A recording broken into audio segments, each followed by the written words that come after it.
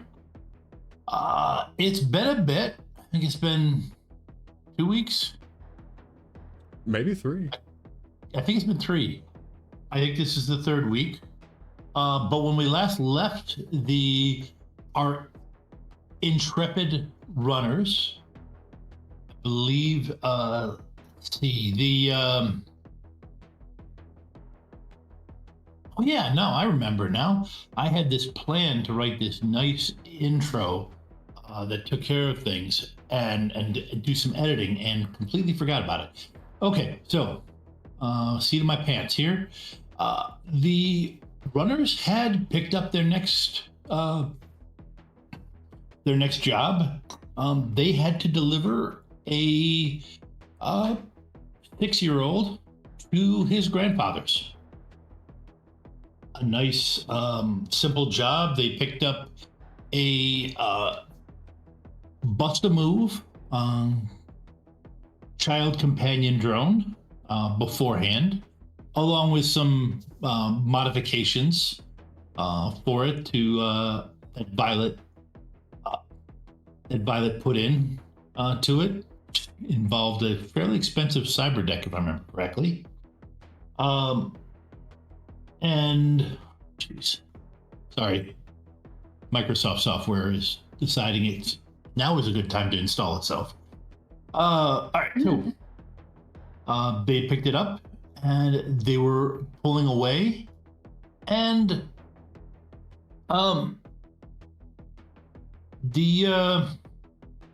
Raptor had stopped and spoken to the guy, the companion for the child. And as you are driving off, you get a text from Raptor. It's one of the pre-made ones that you set up, Violet, for him. And he is saying, he is giving the instructions to go to ground. This may be blown. We'll give more details later. Can we still see him from our position? Because I know he was following us on his bike. He was following you, but you don't have line of sight on him now.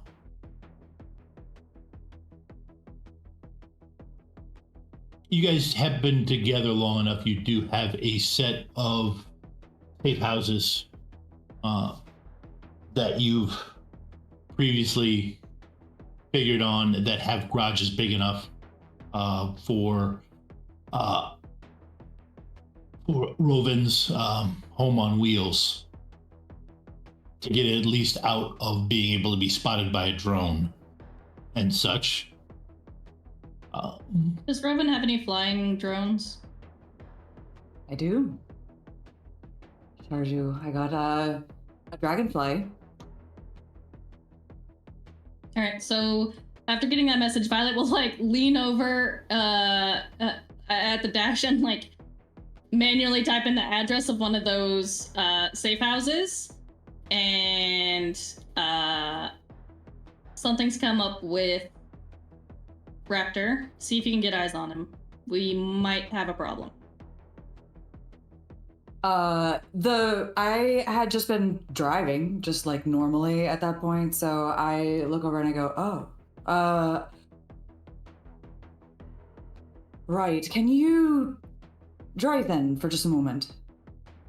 Yeah, not a problem. And I'll go into the back, towards the back of the bus, to go and find where the dragonfly likes to perch on the back of the bus, sort of sometimes near where like the nest of bee drones are too, just kind of like hangs out back there sometimes. Hang on, does that mean that everything that Tank did whenever we were getting chased down is now on camera, or did those drones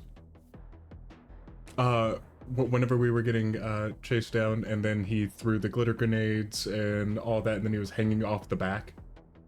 Oh, yeah. I'm just You happy mean by that my drone? Yeah, by your drone. Like, do we have that on camera? This is all that I'm asking. Oh, I don't know. Maybe. Yeah, that makes sense. I hadn't thought about using it that way. It's mostly, but that is a good thing for it to be doing while it's just resting. Yeah, hang on. I'm just checking to see if it actually does that. Do drones just have like passive recording? I don't know. That's what I'm like, I don't know. They can carry sensors if you put a camera in it, yes. They Okay, can. yeah. And I don't Violet would highly suggest not doing so in case somebody gets their hands on or hacks the drone, and then they have our movements just recorded there for anybody to see. No, this dragonfly is a gun. Got it. It's a gun, and it can slice other drones, which is what I like about it. Just like dragonflies do to other bugs, anyway. And it does look realistic. It's just big. And so I will go over, and I'm gonna jump into the drone though. Like if I jump into it, can I see through it? Yeah, you can see through it. Yeah, you just go back, I assume, and just kind of lay down on your bed. Yeah, and I put you're down comfortable. one of the convertible tables and I put it down and I chill on my back and I'm like, yep. And then I'm gonna go fly like a dragonfly. That sounds okay. All right, go ahead and give me a piloting roll. I would love to. Let's go. Can I get to use intuition though, right? Yes, because you jumped in. Yeah. Here we go. Oh.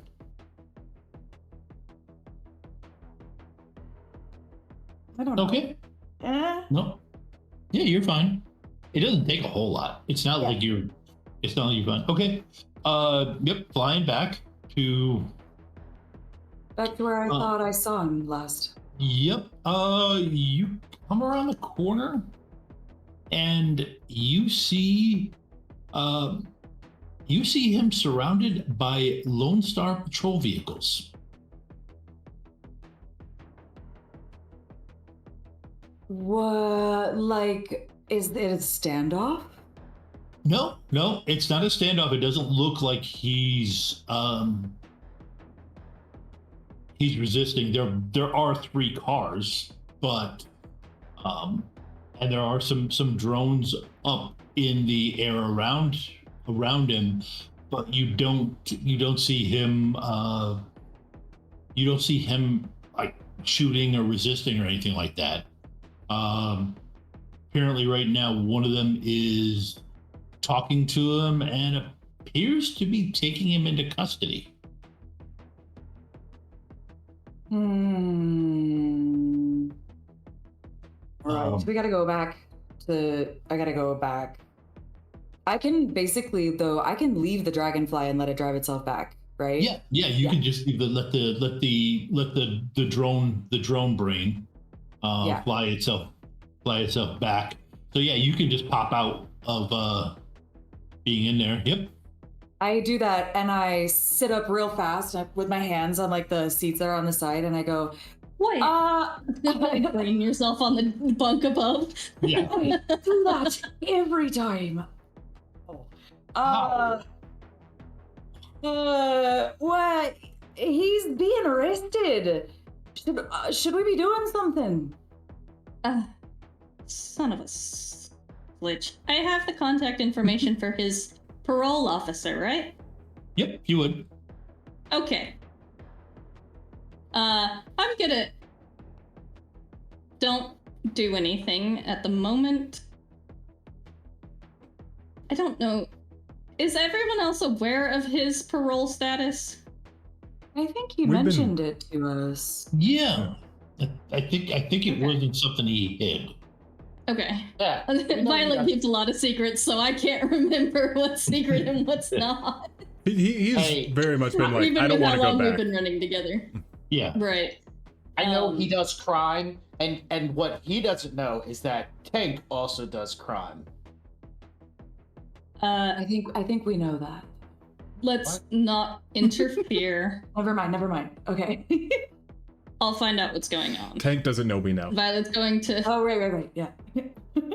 Violet's going to send a message to his parole officer from one of her secondary comms, and just she doesn't know if he has. I don't know if he has her contact information, but I definitely have his because I did Matrix Overwatch for them for that conversation, and there's no way I didn't take that comm information. So it's just like, what would she call him? Red is being arrested? Question mark.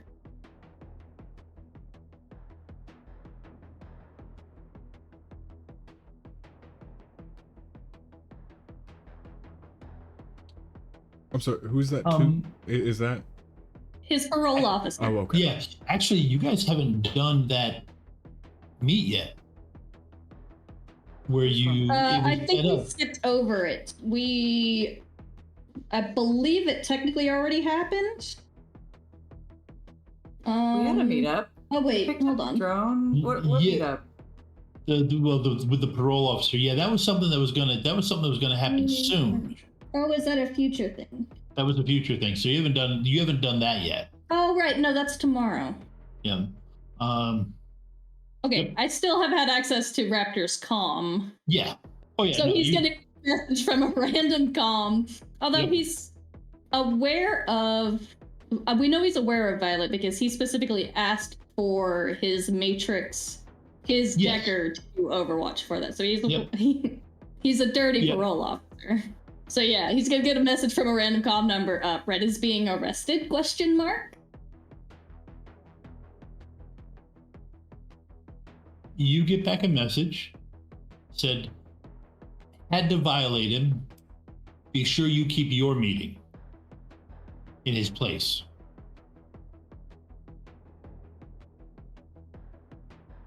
Bring whoever you want for character references.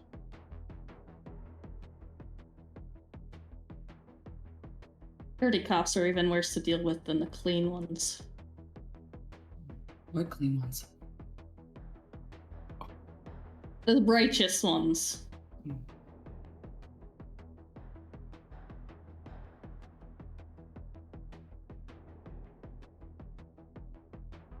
Character references, he says. I don't know. I'm a good character reference. I'm not very reliable. Anyway. So what is this other meeting that he's referring to? And this is out of character. I don't know if Violet is currently sharing this. Oh no, she's not. Okay. Like she said, I'll figure it out.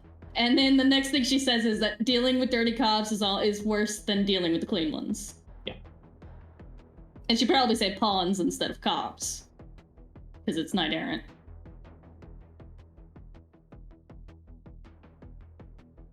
I'm assuming, and Violet's assuming, he's referring to the meeting that he already scheduled with Raptor tomorrow.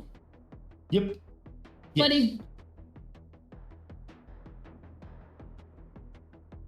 he violated him the day he met him in his office. He was just in his office this morning Yes. talking with this. Yep.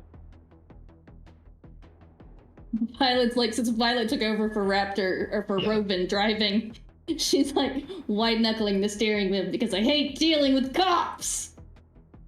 Buck is right behind, anxiously trying to make sure that like no major detours happen. And then she'll like wave away the new address that she popped in because I know now that we don't just take the kid where he needs to go. The cops weren't after us. It's not because we got marked. That's what I was going to ask you. That's, right. Well, that's a relief.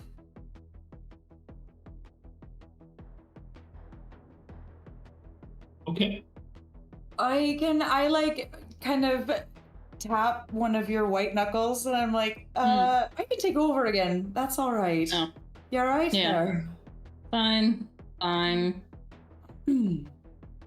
Right. Okay. And just slip out and switch places again back to her passenger seat. Just my mask. Oh, right. It wouldn't have been as obvious she was white knuckling because she's wearing gloves now. Yeah, but the Probably heard the creaking of the leather. the leather. Yeah. Yeah. That's obvious. Okay. Yeah. Doesn't appear to be anything. Everything appears to be good. You're traveling along. So you switch back to going to what you planned on going to? Yeah. Okay. Let's see.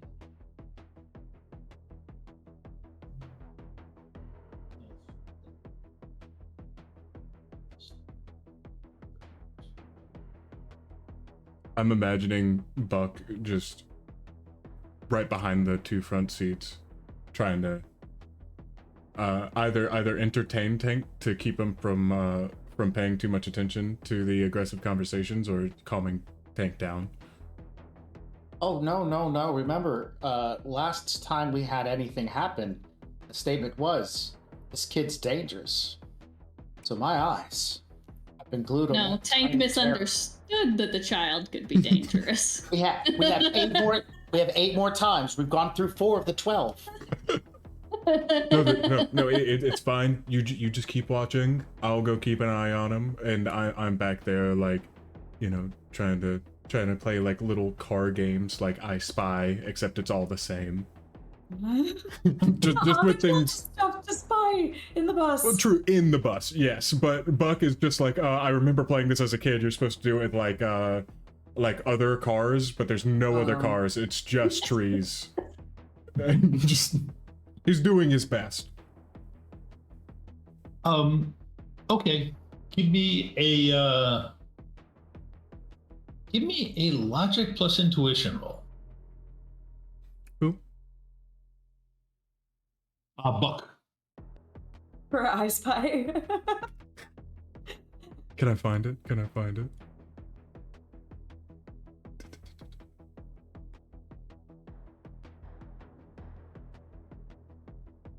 Oh wow. Okay, logic 2. So 7. I'm not gonna be able to do the little advanced thing just with my guy. Oh, if you got the stats in, you can just click on the stat and then. I don't have it plugged in. You could also just click memory. Yep. Oh, that's memory great. is logic and intuition. That does help. Yep, I forgot about that. Okay, One. good. Yep, okay. I found the A tree.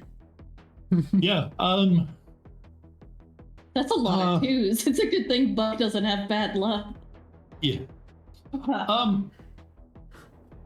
It's like all twos. Oops, all twos. Tank?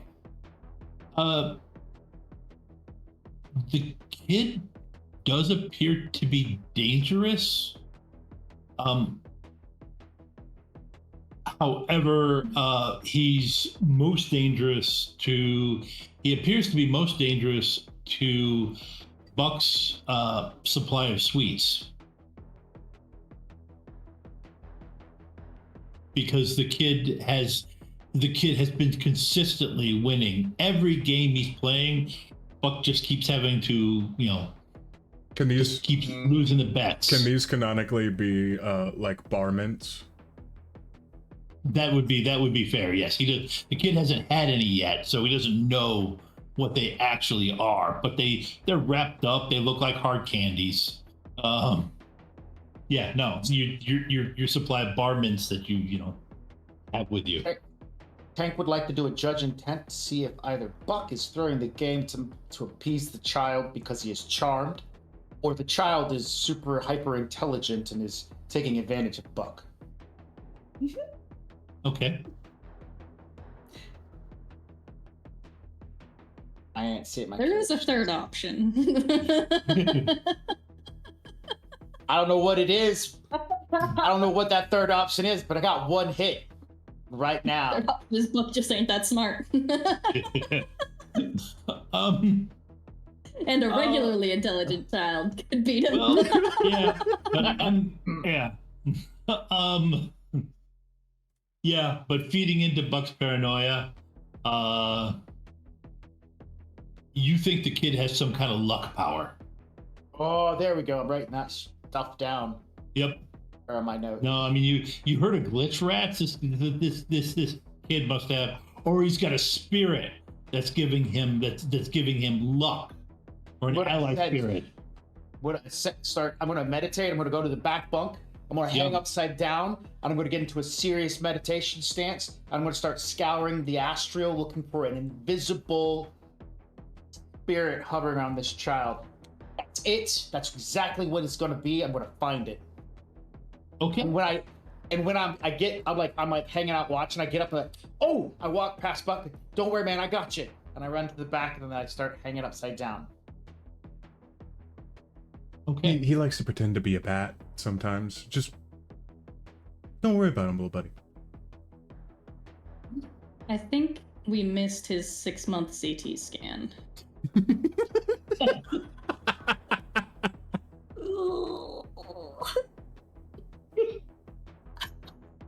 It's okay. Don't worry about it. He's like whispering up the front. Don't worry about it. He's getting more blood flow back up to his brain, so it should be fine. Oh no, everybody's freezing. It happened to me. Oh my. Oh, me too. It might have been Discord because mine did the same exact thing. Oh, okay, thank goodness, because stream is still good. I was laughing so hard. Ava, you can take an edge. Yay! Keeping up with his CT schedule. Yeah, the CT schedule. Yeah, that's it. Saying we know he had trauma. Yep. No. Okay. We are. Let's see. So. Yep. So give me an sensing roll. For tank.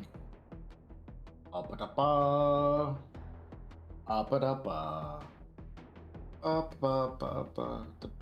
Is this it?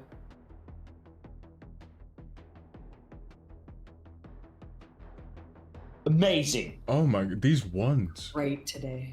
Yes. I could spend some edge to do some. I don't care. It's fine. I'm gonna take a 1. Okay. Totally. That's what I'm doing. Well, that would have been a great time for a glitch, though. It would have been, yes. There's demons everywhere. Well, the kid is not awakened. By what you can see, you don't see any sign of him being awakened. Mm-hmm. He is, however, happy, and appears to be. He's not quite. You wouldn't. Okay, let's just say you've got a,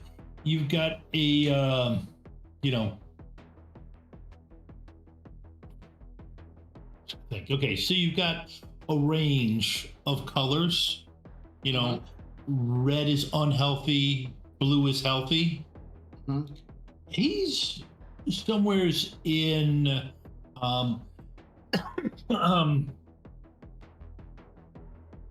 he's somewheres just past magenta on the color wheel. Cool. As a colorblind person, I have no idea what you're talking about. That's like I actually got to use. Okay, so sorry. I'm joking. I'm disabled. I can make fun of my own disability. Yeah, it's all gray. It's all gray, man. But yeah, you don't see any spirits. Okay. Well, except for the spirit next to him that's got Rovin's signature on it. You know that well, because the cat that he's petting as he's, it's actually not really a cat. It's more about the size of an ocelot. Well,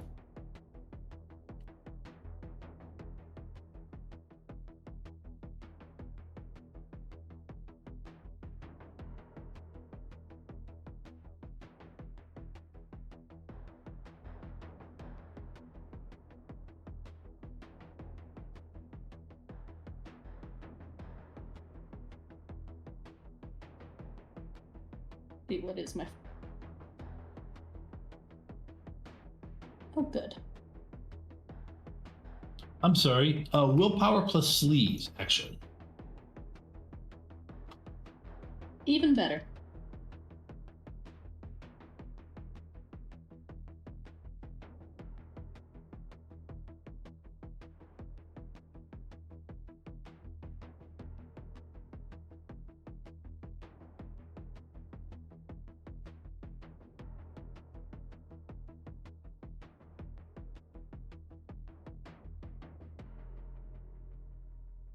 Ooh, not a great start to the night. Wow. I'm gonna spend edge and re-roll all of those. Why? Why? This is so much more fun this way. See what happens. Okay, I take that back. I'm Roll not gonna 20 re-roll is- all of those. Wow. 20 is awful. That was No, 16 I'll re-roll dice. all of them. You only got one success too. Yeah, I got 0, so... Which is- one. It's a one night. Yeah, that is not particularly down. good. Okay. Okay. I got 2 hits out of 22 dice. I got 2 hits. Huh. This is the night. I spent 4 edge and re-rolled all my failures. See, it's trying to Okay. roll 20 and it's just rolling 2s. Yeah. Go ahead and re-roll both those successes. Go. Spin. Oh. Okay.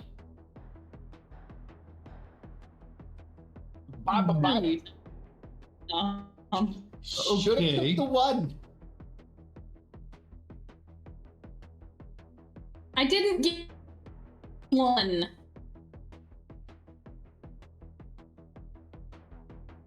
Yeah, same. Yeah, same. Yep. Do we want Okay, I thought it might just be me because I keep seeing our Hey, yeah, no, we're going to take a quick 5-minute break. We're going to restart the I call. think it's Discord. Yeah, that's what we're thinking, but we will be right back.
Can I just ask, what does a summoning tea kettle look like? Oh, a summoning tea kettle. It is made out of cast iron that has been painted ritually with symbols in blood, obviously, that are then coated and shellacked over so that they don't flake off, that way it can last for centuries. And we use a nice clear coat, though, so you can see them quite nice, quite clear. We mix in, with the blood, we mix in the iridescent paint, so it gives us a nice little beautiful shimmer, especially as it heats up. And as you heat it up, that's where the magic happens, because that is when all of the symbols start to glow and get bright and beautiful. And as the tea kettle whistles, that is the summoning ritual complete. If you have an interest in using the summoning tea kettle, or taking part in any of the other worlds in our games, you don't have to have experience. Just join our Discord, and the GMs will work with you and help you find a game you enjoy. The link is in the chat. Ready to level up your cosplay game? Check out the Geek Forge on Etsy. With a variety of props to give your photos that extra spark, you'll find just what you need. Hold magical fire in the palm of your hand, or take a potion to restore your mana. With a large variety of colors, you can choose your own magical flavor for your cosplay. Bring drama to your photo shoots with these vibrant props and more, all available at the Geek Forge. Are you ready to level up your cosplay?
Okay.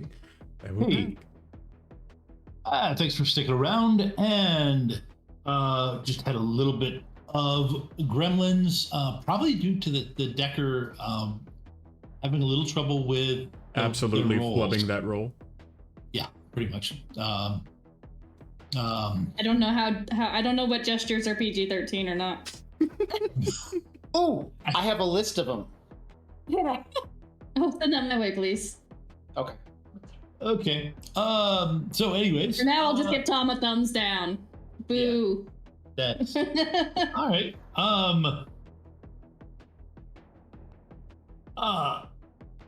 Buck.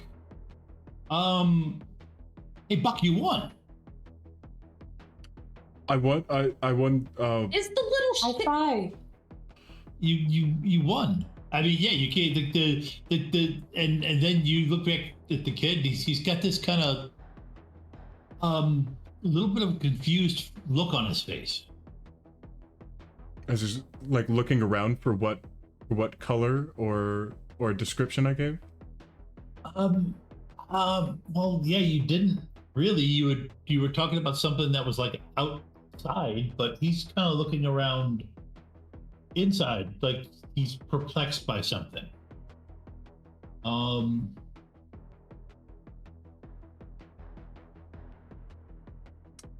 Do I notice this that he is perplexed, or do I just think that I it's won? pretty.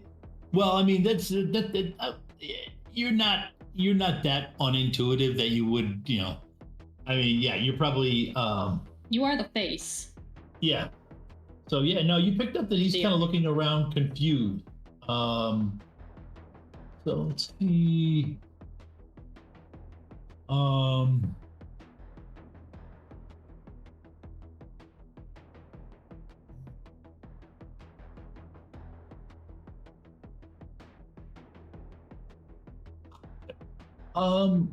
That's fair. Ava, now I need that willpower plus firewall test. And are you in, you're in AR right now, which is active reality, or augmented reality, or have you done the slump back into the seat and are in VR? No, I'm in AR. That's what I thought. Okay. Yeah, there's no reason to be full VR when I'm probably the only one also paying attention to the Yep. active. You said willpower and firewall? Yes. What? Did anybody else? I didn't catch. What did I? Ava, it's cutting out for you again. It's coming for you. The gremlins. The gremlins are fighting you actively. Wait, but you got Everything's fine on my end. You got 3 hits? Everything's fine on my end. I did. Okay. Oh. All right. No. So unless you have me re-roll stuff. Also, was there any edge exchanged? Good lord. Oh.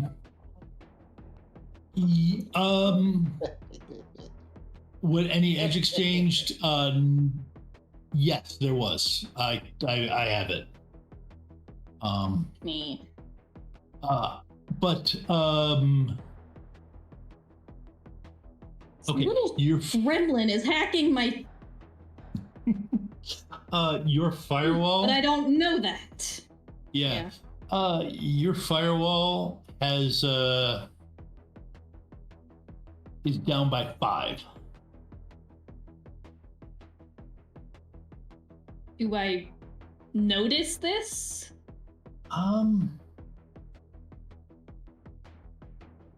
I am keeping an active eye out for any. Yeah, I would say yeah. Or. Yep. Yeah, I would say you did. You do notice that something just isn't right. You've got. How powerful was? Sorry. How powerful was the deck I put into that bust a move?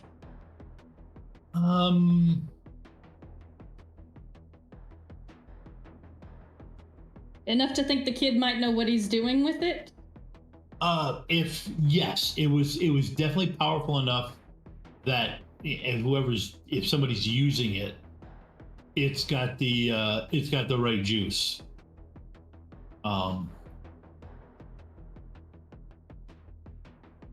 So I'll notice my firewall. Yes. And immediately look over my shoulder back at the kid. Jameson, are you messing with my kit? I'm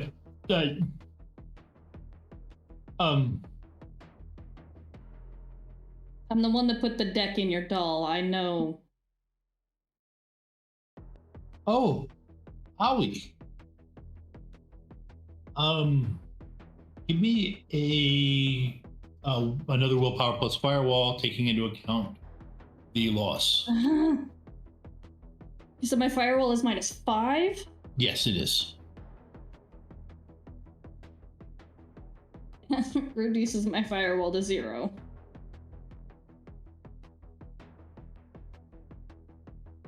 You are one pop-up ad away. Okay, another one.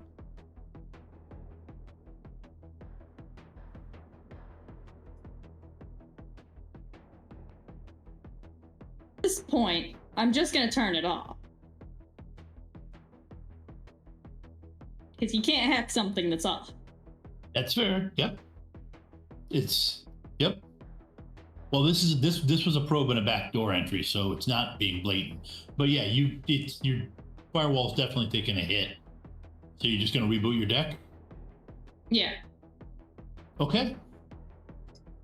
All right. Crap, I got a dump shock. Good.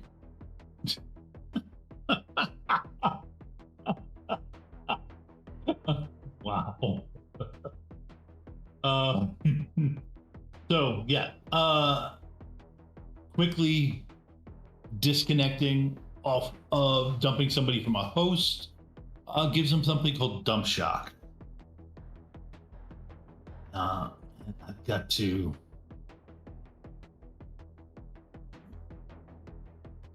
and I'm gonna tell Jameson to turn his stuff offline as well.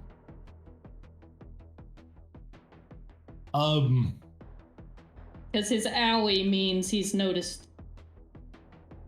Yeah, he was looking at you when he said owie. He wasn't. It was the same thing when Roven. Oh, so it was more of like a okay. Yeah, more of like when you more of yeah, well, more of like when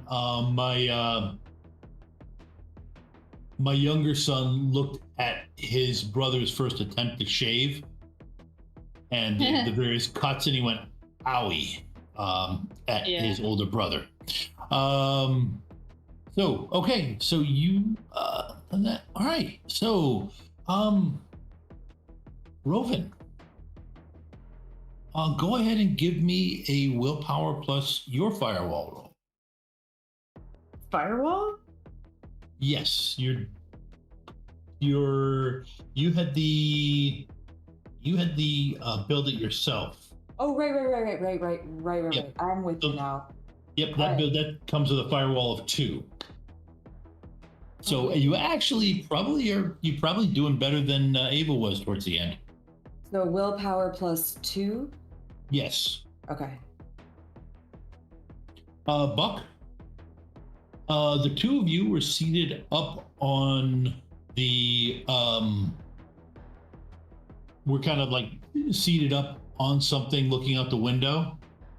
And he goes to jump off. As in jump. Everybody's gear offline. Is in jump off, not out the window. No. Okay. Jump into the aisleway that goes down the vehicle.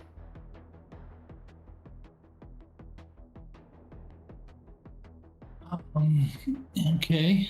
Let's see. Yeah, Violet's gonna tell. Oh, sorry. Violet's gonna tell everybody else to turn their gear offline as well. Turn off wireless. Okay. As she's turning her deck back on. Yep.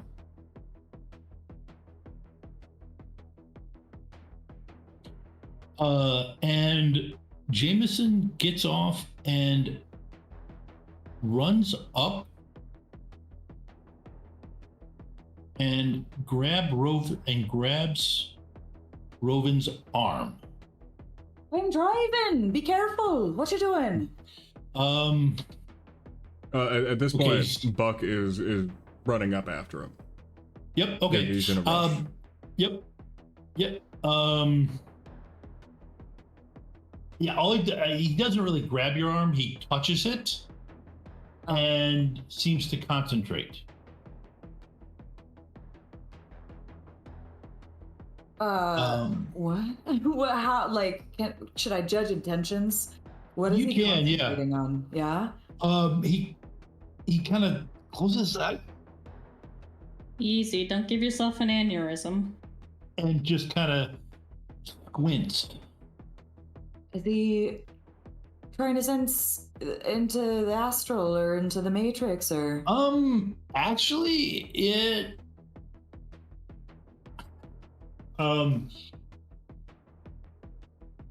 He doesn't look that far off of somebody who's trying to cast a really hard spell. For some reason. By the way, your firewall is at +3. Mine? If you have to roll, if I ask you to roll it again, yes.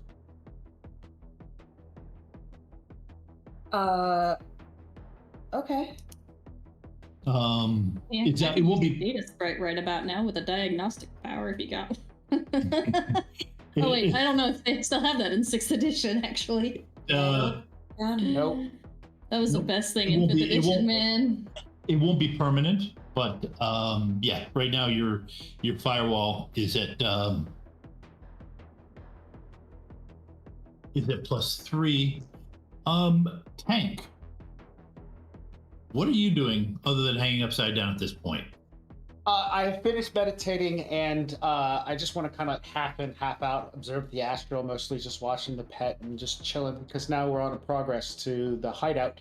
I'm going to start texting Candy. Hey, babe, what's up? Where you at? What you doing? Hey, hey, hey, hey, hey, hey, hey, hey. If I notice this, I'm snapping at Tank. But I don't know if I notice this. Yeah, no, it's things are gonna happen pretty quick. Okay, so you've been doing that. She had told you to stop being silly. What do you? I'm taking care of some stuff. What are you up to now? Chilling. I'll respond with chilling. Just thinking about stuff. Planning, next chance we get to hang out. I was thinking about going to the drop zone this coming up weekend. I think that then you get back to text. That sounds like a good idea. Also, since you're just kind of bouncing back and forth, the central sensing, there is a mage flies in astrally. Yep. Okay. I Velcro my phone back to my hip, still hanging upside down. And since I'm in both at this moment in time, I'd be like, hey, buddy, private party. You're not welcome. Okay.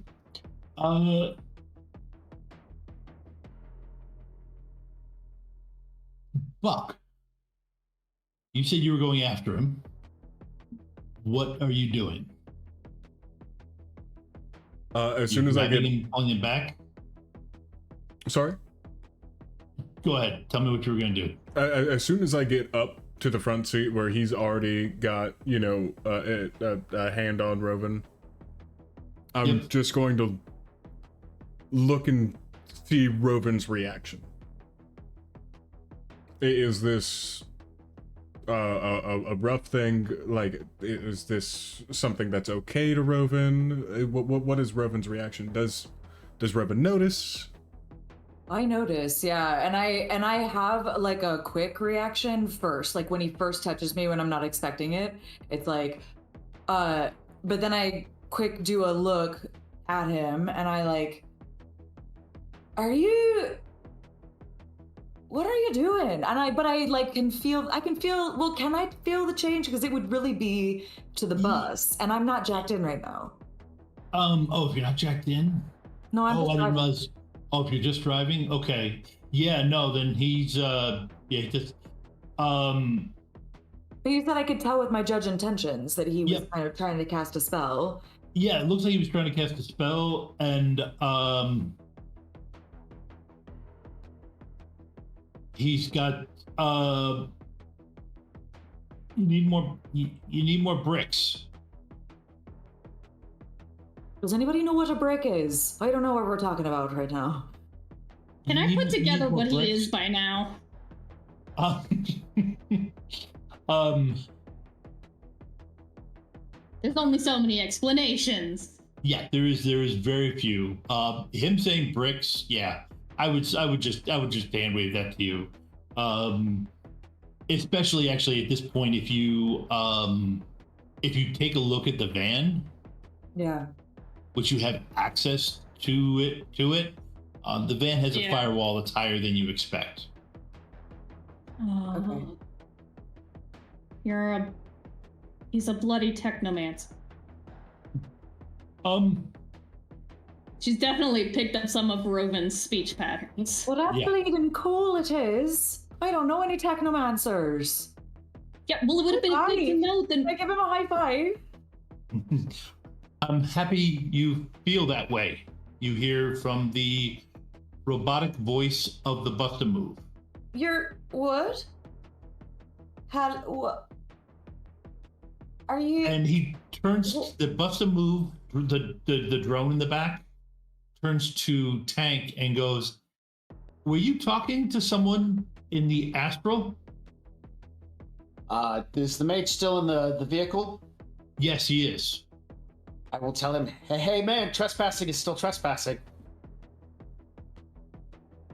And, since I'm dual natured because I'm astral perceiving, I will Yeah. move up to him and I will move to him and make physical or astral contact to let him know that I can see and touch him. Okay.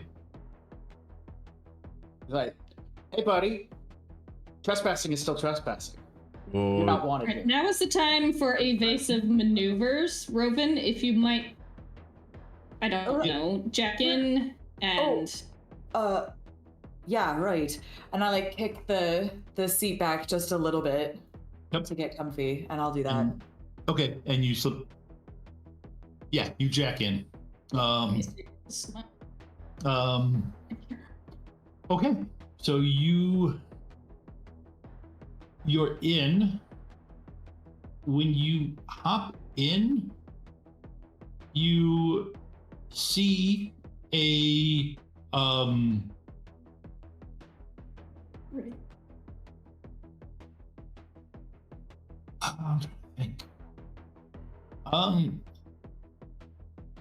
when you hop into your vehicle, you see, of course, the icons for the van and the icons for your various drones that are hooked to the thing.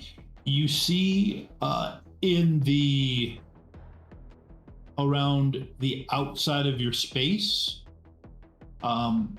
you see a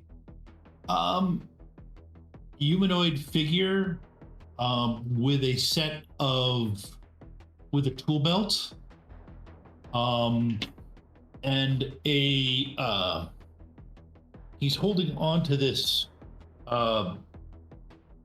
big flat piece of wood that's got a mound of all sorts of grayish stuff on it, and he keeps scooping it off and spreading it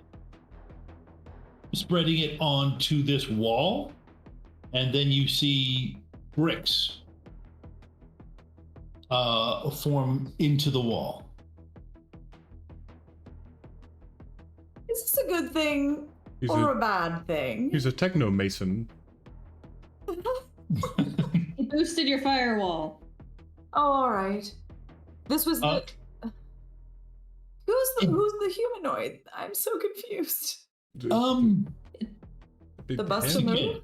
Oh, it's the kid. It's probably its sprite. Oh. Or his persona. Oh, thank you. Wow, that was pretty obvious, and yeah.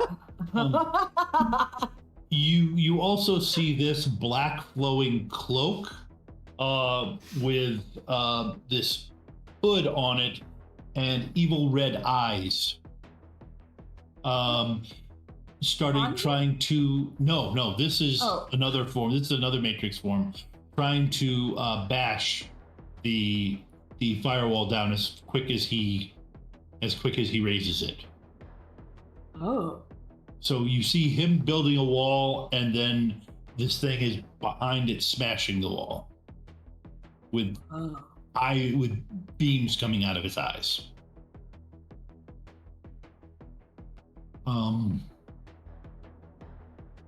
I don't think I can do anything about that. I gotta tell Violet Nope. though. Anything. Yeah. So I'm gonna wake back up into my body real quick and be like, oh, there's a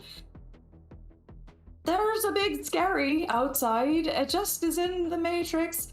We're fighting at the wall. I don't know what to do. It's got these laser eyes, and it's. I've got it. I've got it. I'm handling it. Just find us a new route. Whoever is after this kid has found him, and we need to shake them. Okay. Hank, get rid of whatever you're seeing on the astral. Make it go away. All right, let's do initiative.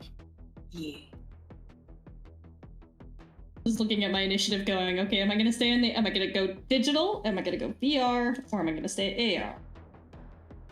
It's crazy that you get the option. 1d6 different. Oh, that's because I've modded. I have 11s. I have wear that makes me fast on physical as well as the matrix. Okay.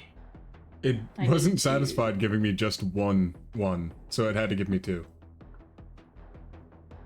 Okay, give me a second. I need to figure out what my actual. I mean, I got 4, 5, and choice 6. is. I got 4, 5, and 6, but that's good. I mean, I feel that maybe the dice roller's turning around, and it's chosen to turn around on my roll. That's perfect. I think that's perfect timing. I'm very happy it's turning around at this point. Quick clarification, Tom, for VR initiative, because I don't have it pulled up immediately. VR is automatically adds 1d6, right? So it's. So instead of the 1d6, it's 2d6 for VR. Yes. Yep. No, more than that. It is. Oh wait, that would be for cold sim. Hot sim adds another, so it would be 3 for hot sim, right? Base. Yeah, come on, where is that? I usually have this all calculated already, but I didn't do that for this one.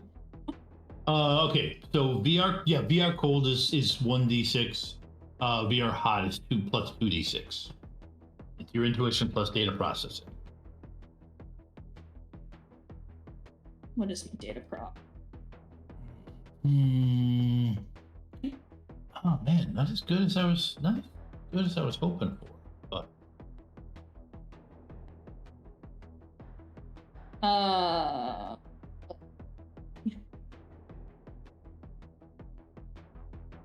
okay, I'm gonna stay AR.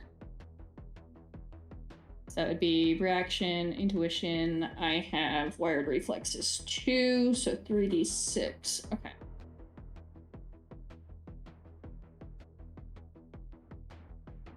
Yeah. Well,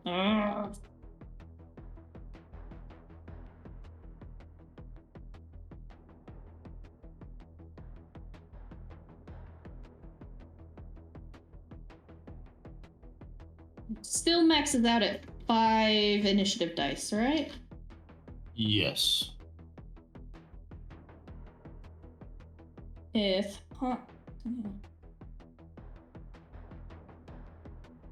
I might need to redo my deck in that case. Anyway, I'll talk to you about that later.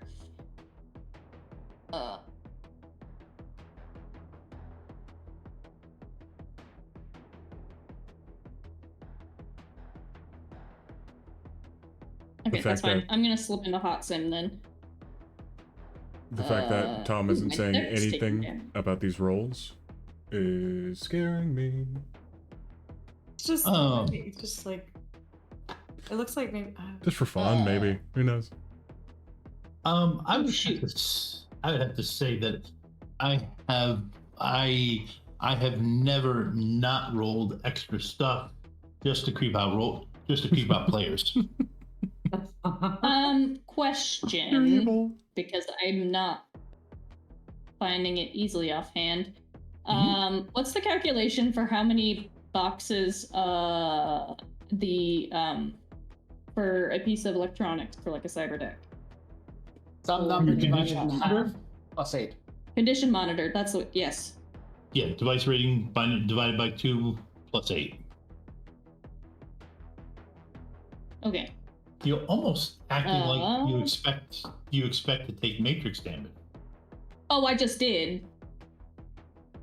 Because I have the response increase. I rolled a 1 on my initiative die, so it takes 1 box matrix damage because it's running. Okay. That's how I have 5d6 initiative dice. Okay. So my core is a rating 4 core. Divided by 2 plus 8, 10. Okay.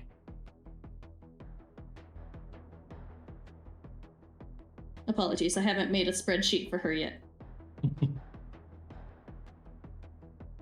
So everything's by hand. Okay, so you've got your deck back up. Yeah. Okay.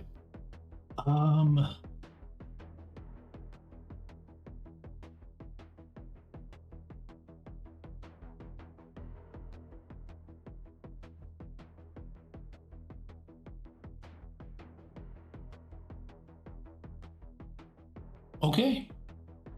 Give me a. Let's see.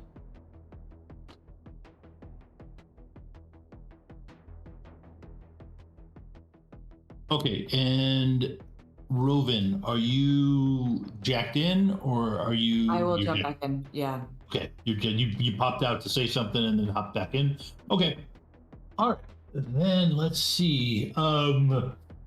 Okay. When you hop back in, you are part of the pan again. So the matrix landscape has changed, but it's not really any different than you're used to. We might need to discuss this in the future, or maybe now. I can't slave a lot of items to my deck. I only have 2 slots. Okay. So I probably am not the firewall for most of our gear. Okay, would you be? Because I would be for the van though. Okay, that was what that was. I definitely would be for the van. Yep. But like comm links and whatnot, that's why I tell everybody just turn them off. Okay. Okay. Yes, Mac. I have a PA that puts a bunch of points into my Trans-Avalon's firewall, giving me 23. I have a huge firewall. That's all she does is block spam all day long. She's the spam blocker. So, like, again, do you want to take advantage of my Trans-Avalon's 23 firewall? No, it doesn't. You can't do it that way. You can't slave a deck. You can't slave a deck to a. You can't slave a deck to a comm link. But you could put her, my PA, and my overclock program into your deck. She is a device rate. She's a rating 6, so that doubles to a 12. Plus the overclock is another 2. Not. I don't think it'll work like that. I know it's crazy, isn't it? When I read the thing in the book, I was like, it doubles when she's in defense. I was like, that's nuts. Yeah, no, I Min-max. think. Yeah, I don't think not gonna work like that. GM ruling. Even if she only gave you 6 more for defense purposes, that's 6 more than you would have. Yeah. I already have a rating 6 agent Yeah. that assists. So. Yep. Okay, so it is. All right, so your firewall, Ava just has a +5 now. Sweet. Okay. I definitely need to make a spreadsheet for this character. Okay, give me a. Wow.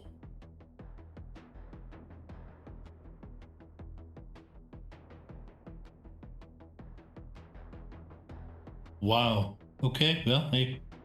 Go ahead and roll. Go ahead and roll willpower plus firewall versus 5. How do agents work in 6E?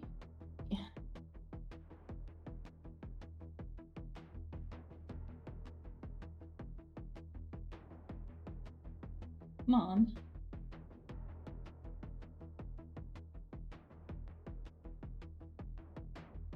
How do agents work in 6E? Let's see.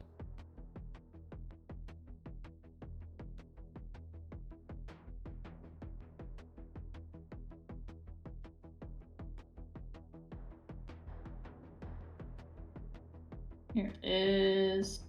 Yeah, I don't think that's. Matrix attributes come from me.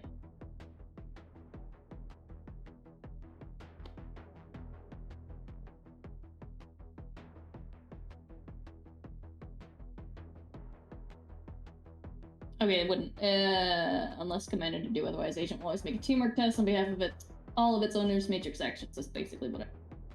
Okay. Yep. Okay, so it would give me an extra. It's a 12 dice, so it would give me an extra 3.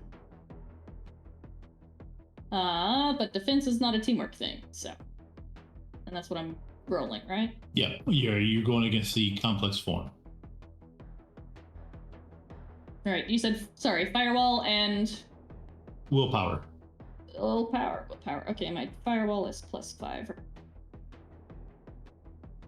Okay.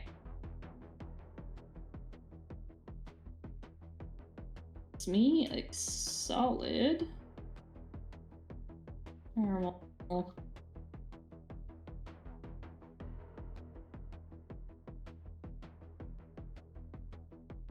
Gives me a solid 6 successes. Okay, that's enough. You do not get. There it is. Don't tank. It is your turn. Ooh. So, Tom, you're gonna have to make another GM call. Yep. You ready? Yeah. Since I count as a dual-natured individual right now because of my astral keepers, there is a question under astral combat that has to be answered if I can find it again. And here it is. Your attack rating is equal to your magic rating plus your traditional attribute. As a magic using individual, like a hermetic mage, they have logic. For a shemitic mage, it's charisma. When you look at that, that's what they use to reverse drain.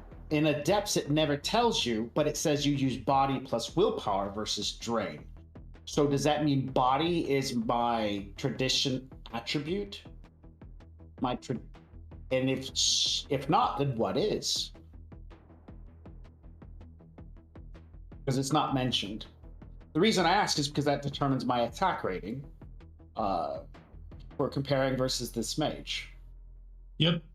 What you're doing for astral combat. Yep, page 160. And it starts at the bottom right-hand side.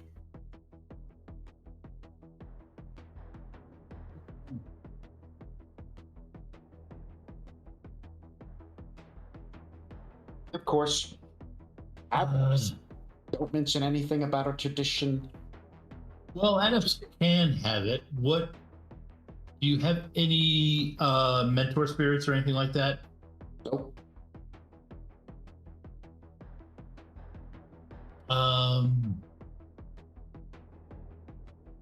Yeah, then it is in your case body.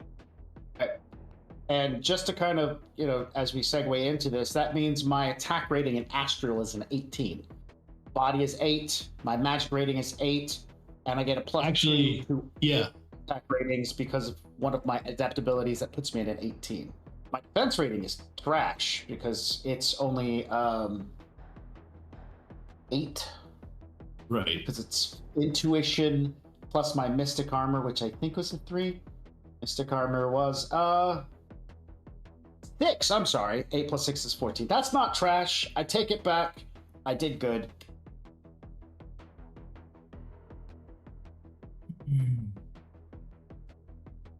Man. Oh, okay. Astral defense rating was 14. So I am astral kicking him in the face. Okay. Since I'm in the real world, making a close combat maneuver.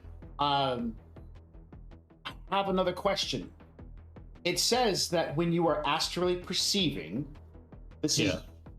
you get a -2 to do all things in the physical world. But it refers to me in my astral perception as dual natured. Do I still suffer the -2 penalty like mages and shamans when they perceive? So if I suffer a -2, that means it uses my close combat and my agility to beat the crap out of people in the astral space instead of because you're not close well, combat you're, and willpower. Yes, you are. Yes, Perfectly fine. I will take a -2 to kick this dude in the face. All right. Actually, I want to grapple him instead. I know that's not going to do too much damage, but if I can grapple hold of him, then I can just willy-nilly punch the crap out of him, and it's going to look silly as I roll across the floor. Got to go for the better look. Okay. So, major action to grapple him, and that's athletics, or is that still going to be close combat? That's still close combat. Oh, all right. Yep, you gotta grab a hold of him first. I get a -2. Make sure all my things are set up. Do I have any wounds I need to get rid of real quick? Nope, I'm good there. Because I feel that this is the first and most important move, I'm going to pre-edge. I get my -2. I don't have any other modifiers. Is his defense rating or my defense rating higher? Like, how much edge do I get to work with? You don't gain any edge. Okay.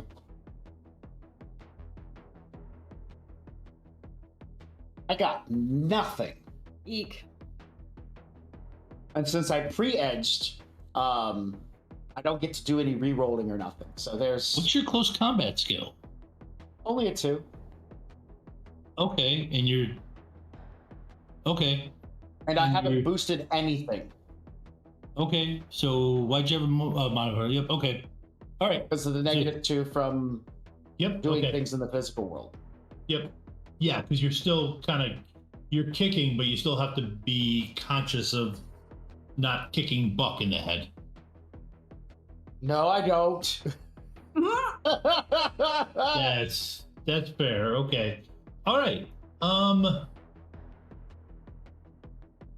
Sorry, Buck. It's fine. I should be up towards the front. Aren't you still towards the back? Yeah, he is. Okay. Yeah, okay. But there's the thing of the kick extend foot that just kind of flies through and keeps going. That's fair. All right. We'll go through one set of initiative before we stop. Okay, so next is Violet. Yes. Okay, so dropping into VR, can I see the Drek head that is hacking our stuff? Yes. You see this cloaked. You see this cloaked figure. You see the kid wearing coveralls and mace and with masonry gear, with masonry tools, shoring up your firewall. Handy. Okay. What do I want to do?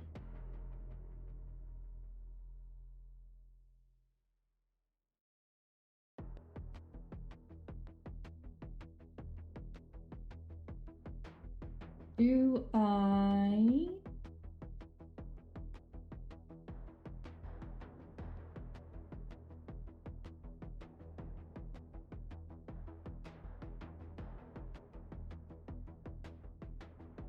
Okay. Okay. I'm going to swap around my sleeves and attack. Which I think is a minor action. Yes.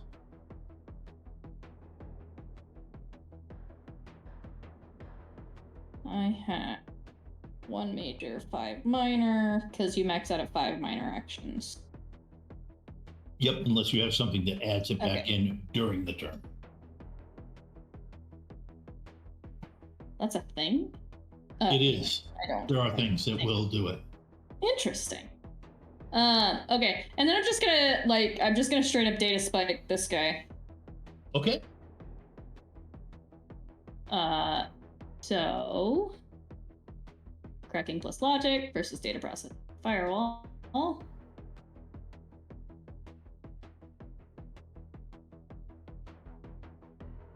Oh, okay, 5. Oh wait, hold on, I forgot my agent. So let me add the 3 I get from him. 7. 7, okay. Agent's pulling its weight. The spike is resisted. Yeah, versus data processing plus firewall. Plus firewall.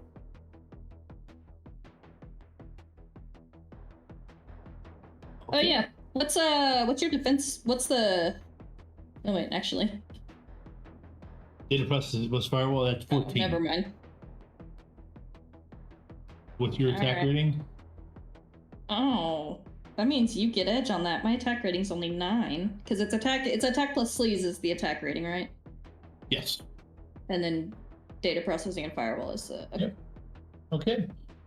All right. So that drops it down to the thud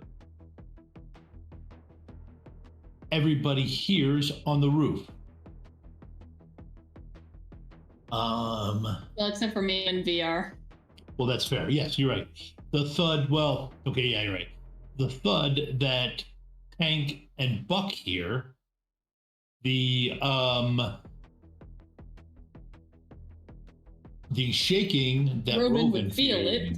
Robin feels as somebody lands on top of your vehicle. Ooh, I should have stayed conscious. And then the clang of a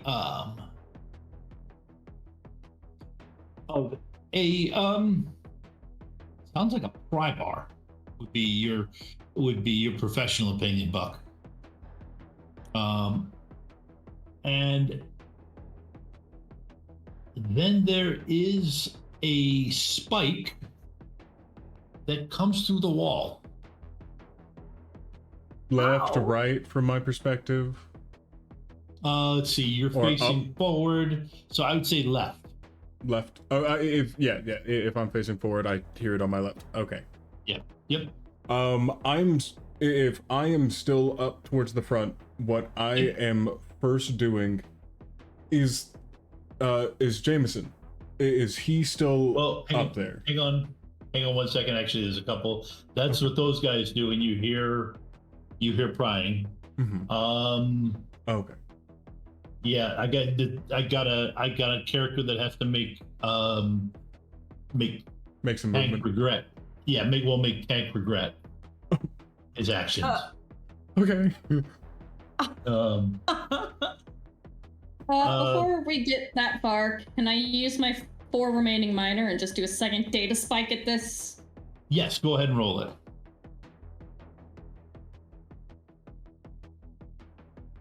Let me see.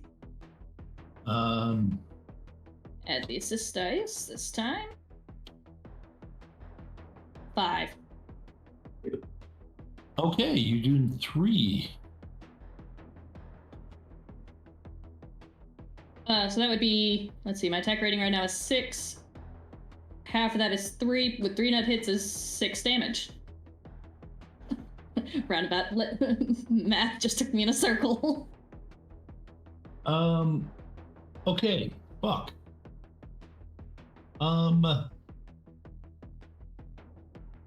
You get to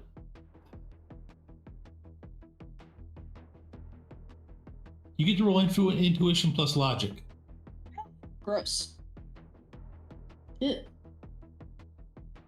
Wait, Tank gets to roll intuition plus logic. I'm not sure which character I did. Name I used. Is there already a button for that, by the way? No, I don't think so. Memory. Is it Chicken memory? intuition, memory. Logic and Yeah. intuition? Yeah. Oh, We just went over this. Yeah. that's fair. That's fair. Oh my goodness. Woo! Okay, you know what, Max, you were right. That does. The rolls have gotten better. I'm gonna end task roll 20 on our break. Yeah. Let's just full refresh. This has been Yikes. Okay. All right. You are currently. Yeah. What do I see as a non? I don't perceive AR. I don't perceive magic or the astral. Yep. Yeah. No. What you see is well, Tank. Go ahead and give me a willpower roll. Just willpower. Just willpower, yes.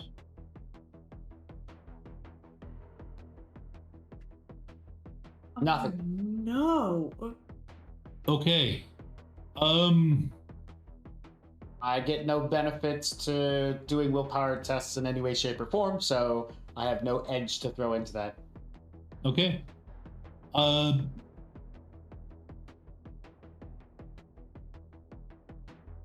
You see Tank's head snap back, and he just kind of crumples. Do I get to resist whatever's happening? Like, when do I get to roll my save versus spell? Or is this like a no save versus spell? This is all he did was punch you in astral.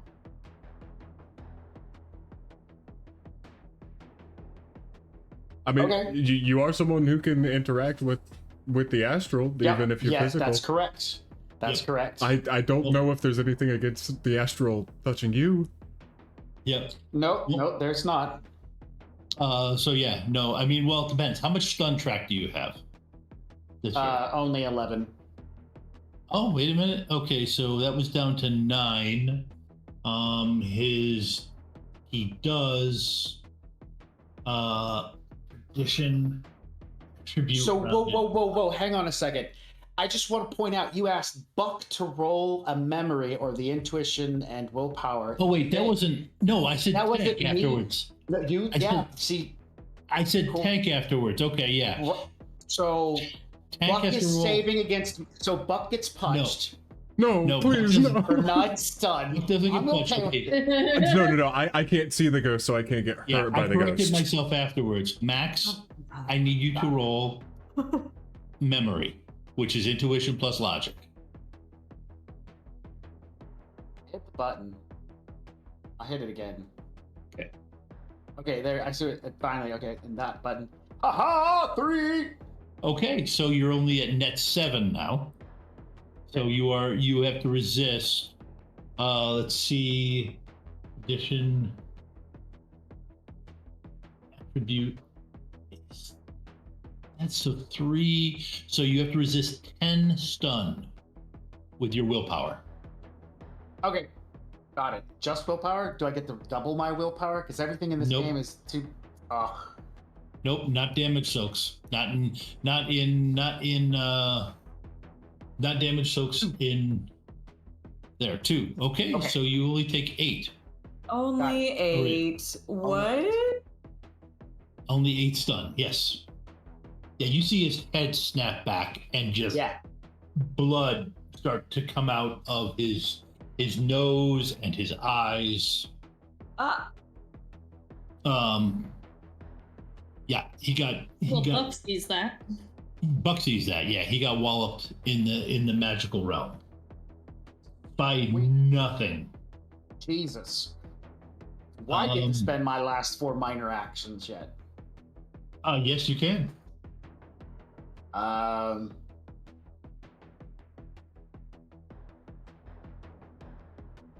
Oh, hang on. Let me double check something. I might get 1 edge point. You can get 1 edge point for damage Oh, resistance test. Yep, I do. So I got an edge. Yep. Okay. What the hell can I do with 1 edge? You can make me re-roll one of my hits. That's probably the best. 1 edge, that's the best use of it. So you take down 1 damage. Sounds great. Okay. So as to see if I can't bring it from a 7 to a 7. Yeah. Yeah, you brought it down to a 7. Fantastic. Okay. Get rid of it. Go away. There we go. Okay, so he punches me and he hits me real hard, and so now I want to punch. I don't want to punch him back. I want to activate one of my abilities. Heal. That takes time. You know that thing. I know. The other thing you're supposed to give us time and karma. Yeah, I don't.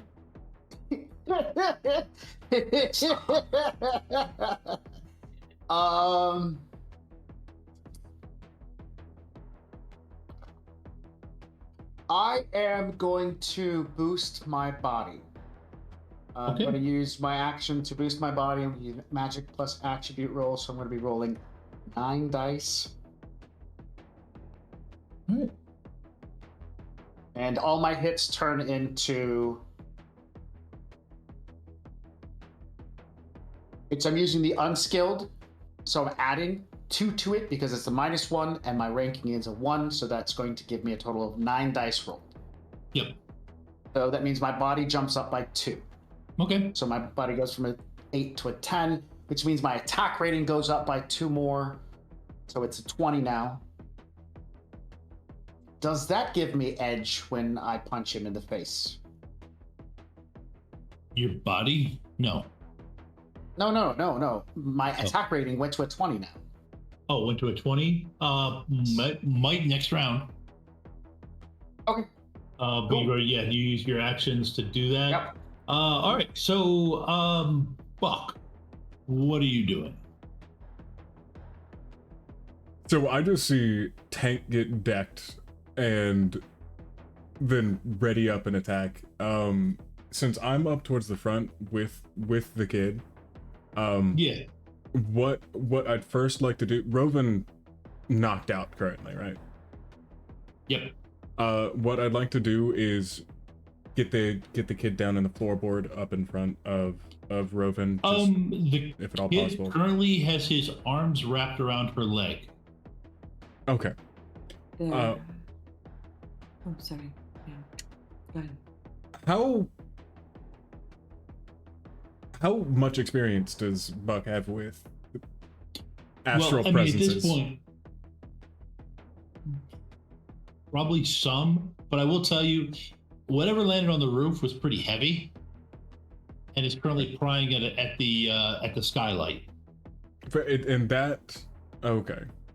And whatever punched a hole through the door, punched a hole in the wall to have a hanging spot, is currently on the other side of prying open the door. Which one is closest to me? The door, I'm assuming? The door, yeah. I am wasting no time. I'm firing off shots with my heavy pistol. Okay. At, assumably around the mid-range, where I'd expect a body to be. Nobody friendly is coming in that aggressively. Yep. All right, you are at -4 because you are technically blind firing. Mod on.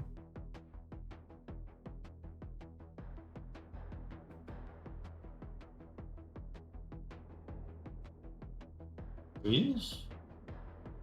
Let's see. That was this guy. Got 3 hits. 3 hits. What's your attack rating?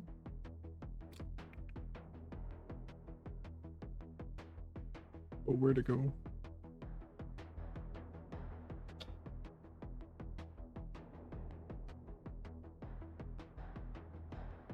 I do not know why I can't find anything. What pistol did you use? Sliver gun. Okay. It's not enough. Reroll one of your hits.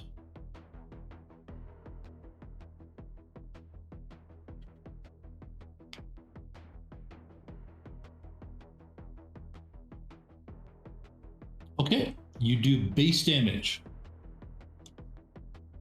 which is for that.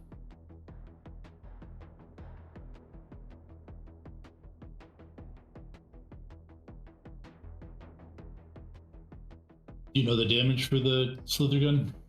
I do not. So I'm going to be honest. The only other time that I've shot a gun is whenever I was Arcole and I nearly took off a teammate's head. There should be a one with a P next to it, a number with a P next to it on the. Yeah, and are you talking? Okay. What I mean, I have pool damage close near. 3P. Is that what you're? 3P. That sounds right. Yes, that's it. Yep. Okay, and then all I need to do is click the 3P. That's the sliver gun, right? Yes. Okay. Yep. No, you're good. Okay. That's all I need. I do because it's just the base, the base damage that he's taken. Okay. All right. I had it right. All right. Rovin, I will give you just right off when you hopped in. You look around. There do appear to be heavy vehicles trying to encircle you. Oh, good. Yeah, I was gonna ask if we were in a chase or if I was gonna be able to use all of this stuff that's in here. Yep. Okay, there are vehicles all around me. Not in front. No. But they basically have come up on all three sides. Can I tell what kind of vehicles they are? Let's see. They would be one of them, it is two what you figure is chase cars, fast sedans, and one van that is on the same side as which somebody put a spike through the wall of the van.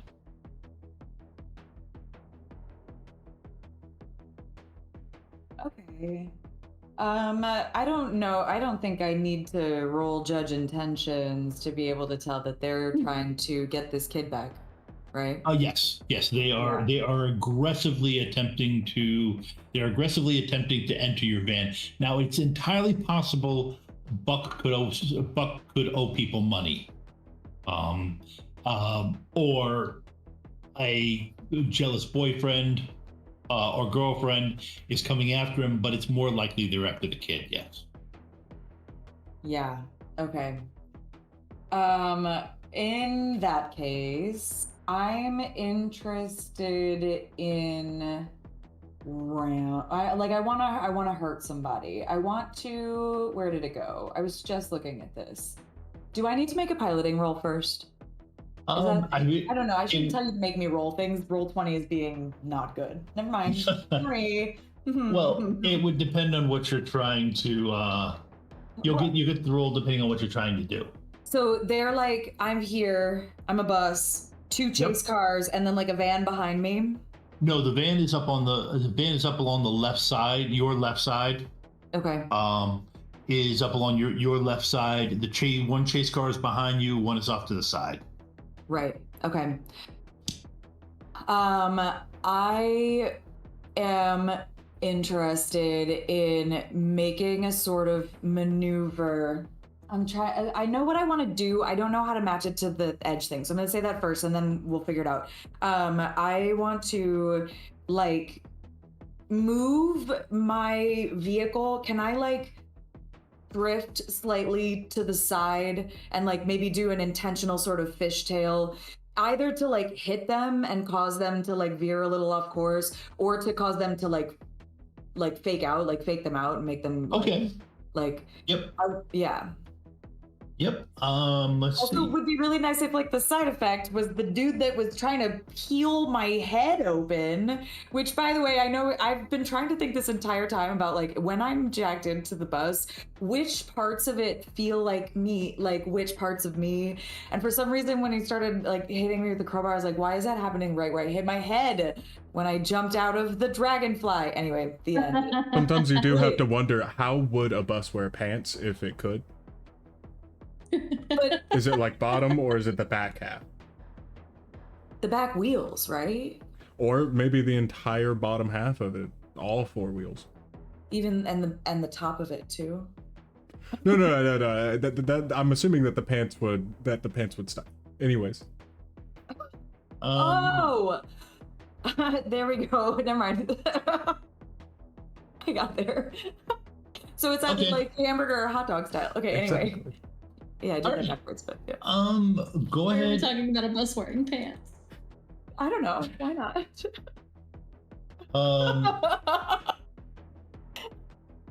Go ahead and give me. I think I found it. There's a whole bunch of actions, but they don't quite do it. But go ahead. But I see what it's got. So go ahead and give me a piloting roll. Yeah, I want to do the most aggro option, whatever that means to you. Okay. Okay, piloting plus intuition. Here we go. A very aggressive one. Oh, by the way, I forgot to tell you. You have an extra 4 dice for your piloting rolls, so you can re-roll that. Wait, do you want me to just roll another 4? It's up to you, whichever you want to do. You should roll 13. Yeah, I'm gonna re-roll it. Okay. Yeah. Okay, plus 4. Plus 4. That's better. Okay, let's see. Vehicles. Police car. It's not a police car, but I'm using. You didn't those tell me it was the stats. cops. It's not the cops, but I'm using. It's a security patrol car. I'm using the stats for it. Okay, okay. So you got 3 hits. Let's see how hot I am. And I am not. Okay. You have with 2 net hits, you've gotten 1 to come. You've gotten 1 to back off. So you have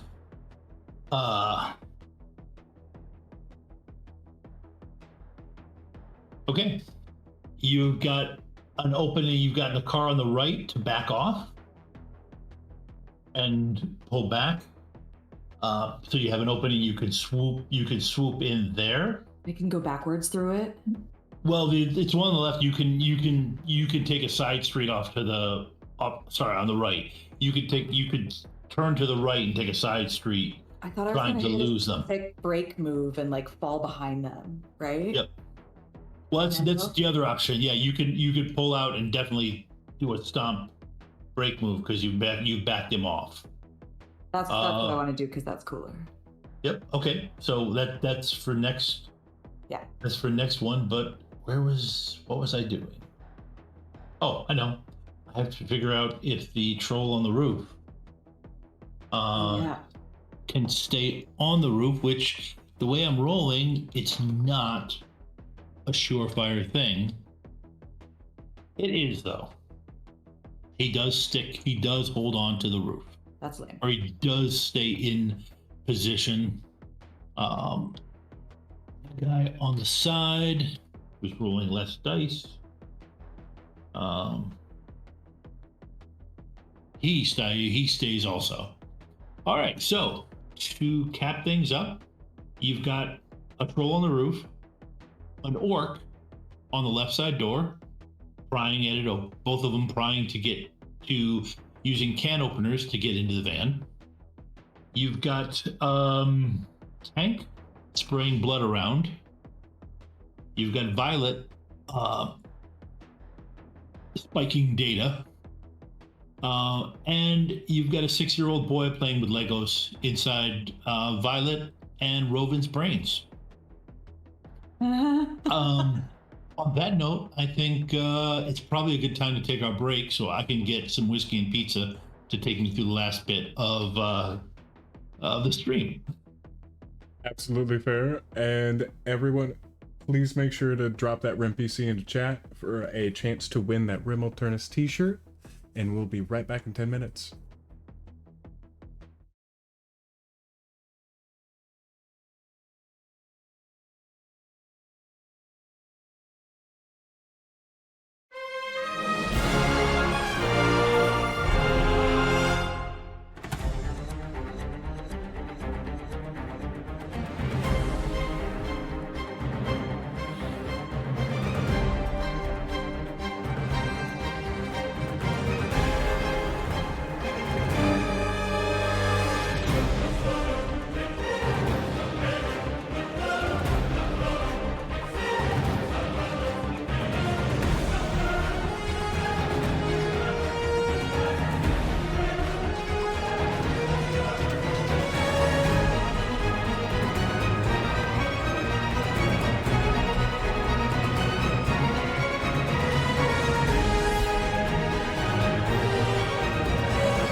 Can I just ask, what does a summoning tea kettle look like? Oh, a summoning tea kettle. It is made out of cast iron that has been painted ritually with symbols in blood, obviously, that are then coated and shellacked over so that they don't flake off, that way it can last for centuries. And we use a nice clear coat, though, so you can see them quite nice, quite clear. We mix in, with the blood, we mix in the iridescent paint, so it gives us a nice little beautiful shimmer, especially as it heats up. And as you heat it up, that's where the magic happens, because that is when all of the symbols start to glow and get bright and beautiful. And as the tea kettle whistles, that is the summoning ritual complete. If you have an interest in using the summoning tea kettle, or taking part in any of the other worlds in our games, you don't have to have experience. Just join our Discord, and the GMs will work with you and help you find a game you enjoy. The link is in the chat. Ready to level up your cosplay game? Check out the Geek Forge on Etsy. With a variety of props to give your photos that extra spark, you'll find just what you need. Hold magical fire in the palm of your hand, or take a potion to restore your mana. With a large variety of colors, you can choose your own magical flavor for your cosplay. Bring drama to your photo shoots with these vibrant props and more, all available at the Geek Forge. Are you ready to level up your cosplay?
fighting 2 times.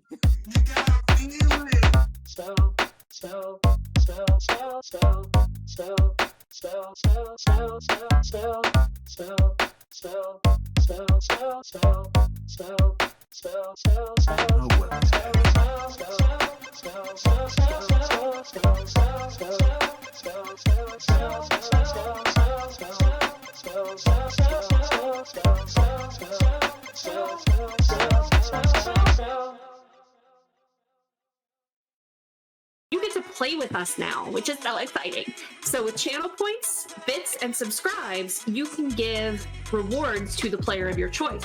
So how to do that is, no, not Bob.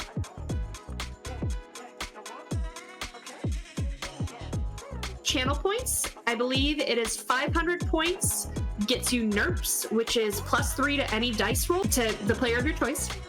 For 1,000 channel points, you can do a point of edge to any player. And for 2,500 channel points, you can do 4 edge to the player of your choice. Now for bits, for 100 bits, that's $1. You can do the NERPs.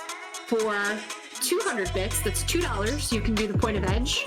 Or for 500 bits, that's $5. Get 4 edge to give to the player of your choice. And finally, again, the subs, if you subscribe, you can give 4 edge to any player.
Hey, folks. All right. So, let's see. When we last here,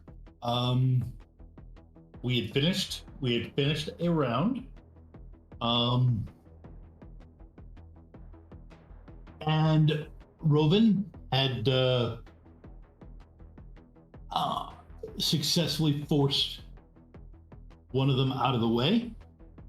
One of the chase vehicles that were trying to box them in, out of the way.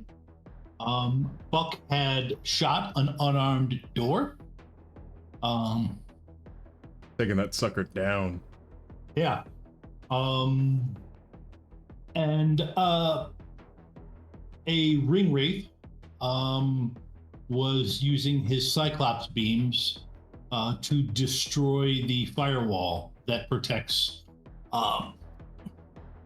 Rovin and Violet, while Violet was throwing electricity at it in Matrix terms, while a 6-year-old boy played with Legos in their brain. All right, so we are back.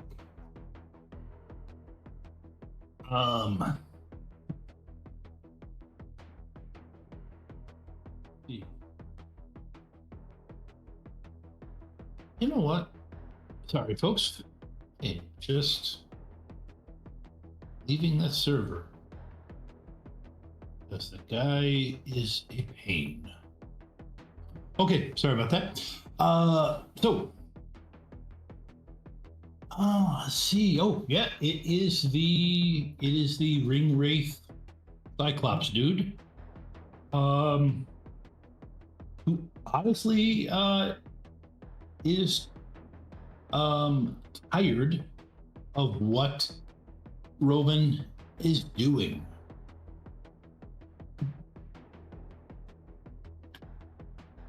And Rovin, can you please give me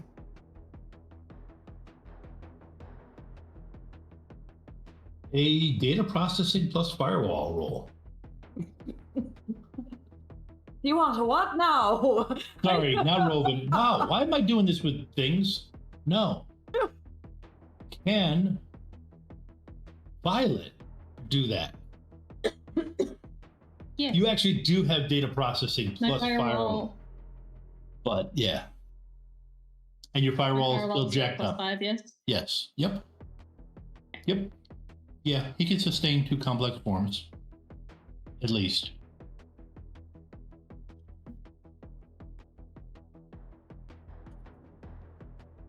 Five.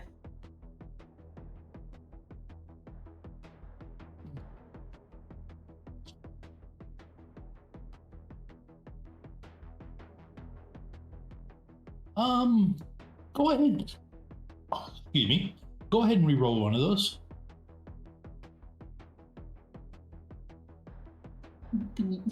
I can't say what I want to say back. We are on a PG-13 stream.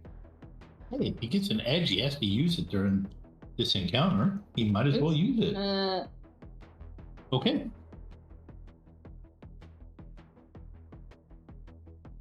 So you take the base damage. Go ahead and suck it. What's the base damage? I believe the base damage of Data Spike is half of the attack attribute. Half the attack rating. Yep. So you take attack attribute, that is. Yep. Yes, you take 4. Excuse me? You take 4. You can try and soak it.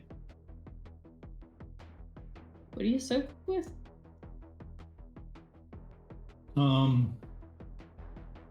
Tip. Let's see. Is it firewall or willpower? I believe it's the.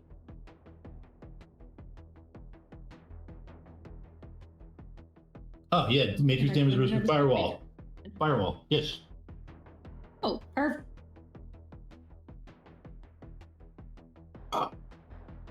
My jacked firewall, love that for me.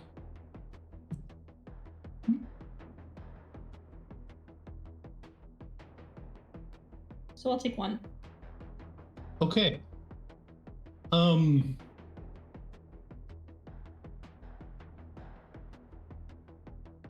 You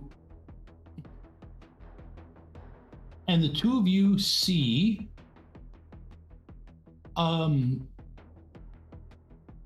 four more cloaks, cowled heads with cloaks, spew out from underneath this guy's cloak. So 4 more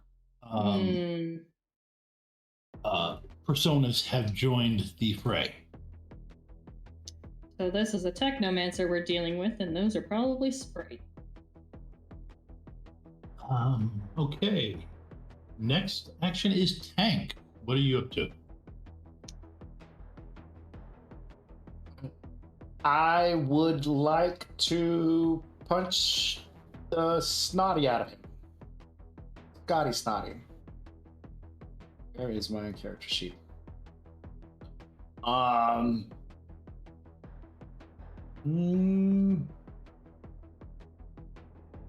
What we determined it was rolling agility? Yeah, agility plus close combat. So before I do anything, my first action is going to be use a minor action to slap a stim patch on me, a rating 4, to knock off 4 of the stun. Okay. So that brings me from a 7 down to a 6 down to a... Oh, I've taken 7. 7 down to a 3. Yep. So you're landing as 1. And I will use a major action to punch him. Okay. Minus... didn't even get a chance to put in the minus. My modifier thing is turned off. Wouldn't have mattered. That's Nope. terrible. Do it again? No, it's okay. That's fine.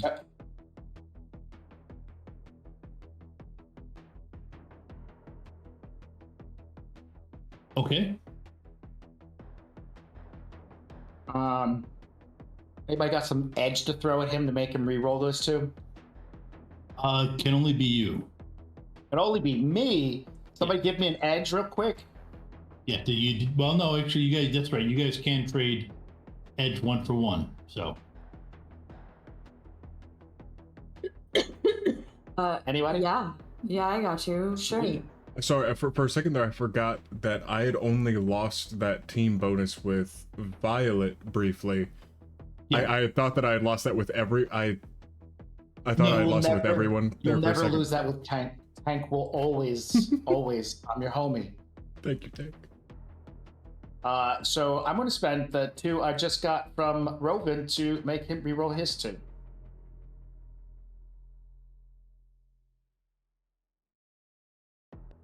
Isn't that how it works? Is it 1-to-1 or is it 2-to-1? It's 1-to-1. It is 1-to-1 to reroll. Yeah. Holy snockerdoodles! All right. Yeah. So that's a fair assessment for that. For that role. That was pretty exceptional. But just think, you're taking all of my, you are taking a lot of my good rolls, and one could say you're tanking my rolls. I'm working on it. You know. Violet, what are you up to?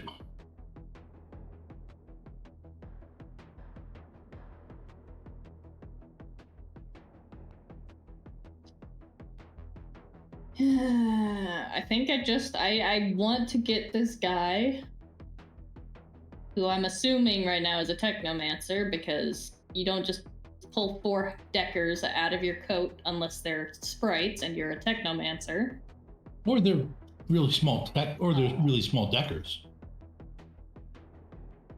Yeah, I was waiting for them to be 4 deckers in a trench coat, honestly. But it wasn't, because now there's 5. I love that movie. So I'm gonna do. My best bet, honestly, is to just knock him out on the Matrix and not just dealing straight damage to him. Okay. I think. Because. Does 16 have the same distinction between device and persona for technomancers? Like, it was really. In 5e, you could only target a technomancer with something that could target a persona, not a device. I think there was weirdness in. Yeah, no, don't worry about that. You can target it. Okay. Everything is more or less equal on the Matrix now. I believe so. I mean, it's like any particular game. The last person to write something for it always has their own flavors. As a GM, you just knock some of it down. You don't use some of it, use some of it.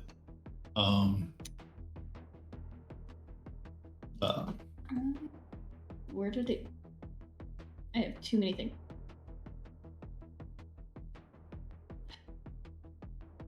Okay, I'm torn between, do I just keep doing damage to him until he is unconscious? Or do I give him a direct ton of noise and...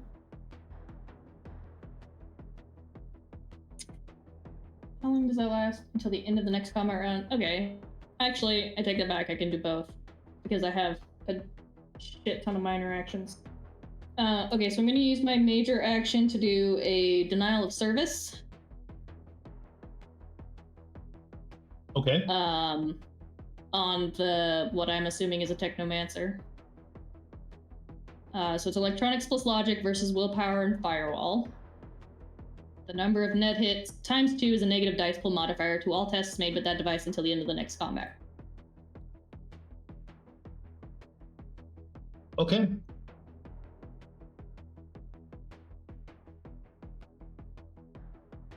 Excuse you. Roll the dice, please. Let's see. There you are. Oh, it rolled it twice. And I have a... With the same results, yep. And I did not have my agent in there. So, excuse you, roll 20. Hello. There it is. Okay, so 7 successes. Okay. 6 successes.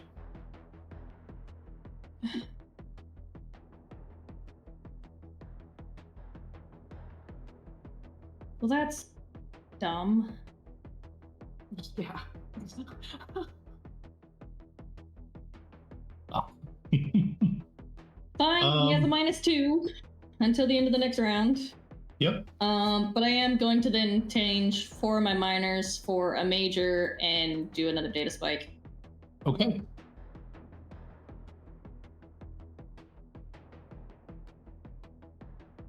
Go ahead and do your data spike. 7. Oh, for the love of Pete! Are you gonna make me re-roll one? Nope. Alright, that is 4 damage. Okay.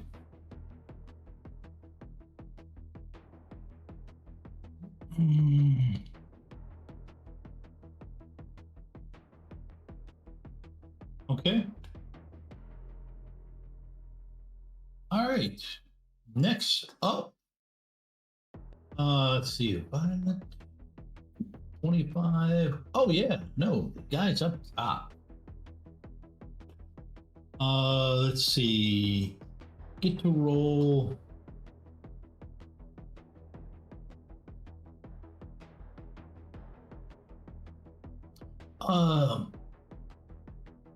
Do you have a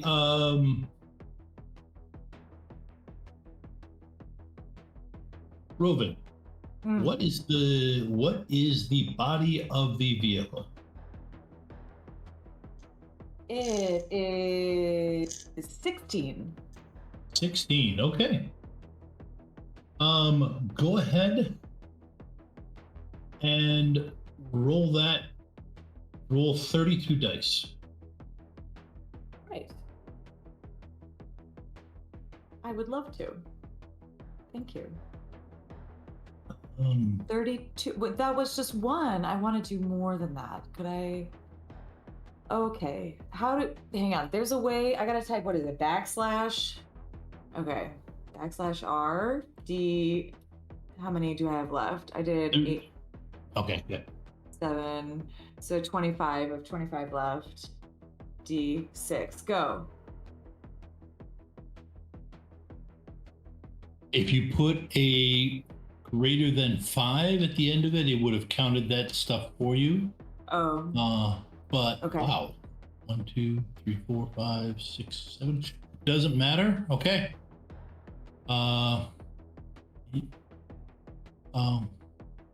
She got 11. Or they got 11. 11 total. Okay. Yeah. All right. Okay. Nice for one. The troll has the guy on the roof has cracked has opened the top, but it took him both his actions to do so. Hey. Ow. Also. Yes. He has torn open the top of your skull. Ah. I dislike that. It's an uncomfortable. I regret making that decision previously now, so. Let's see. The side door.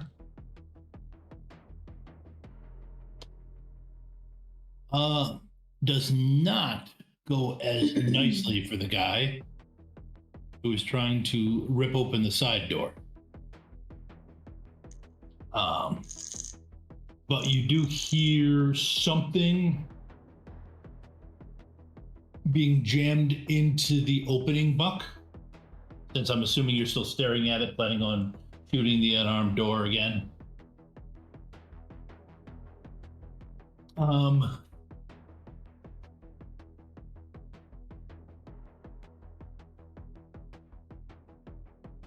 Okay.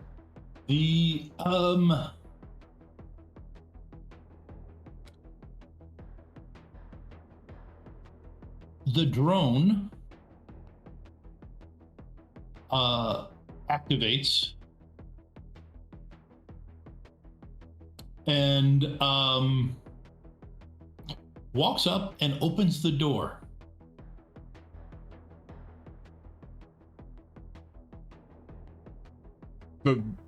The same one that I'm looking at? Yes. Okay.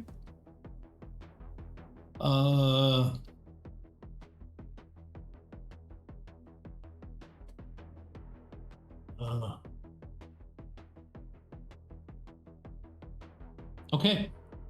Yes. He walks up to the door.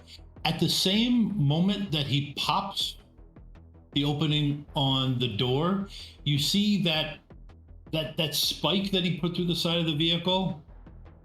It went through, popped open, and was holding in place. I'm trying to think of how the. Oh, actually, yeah, it popped open like those drywall hangers do.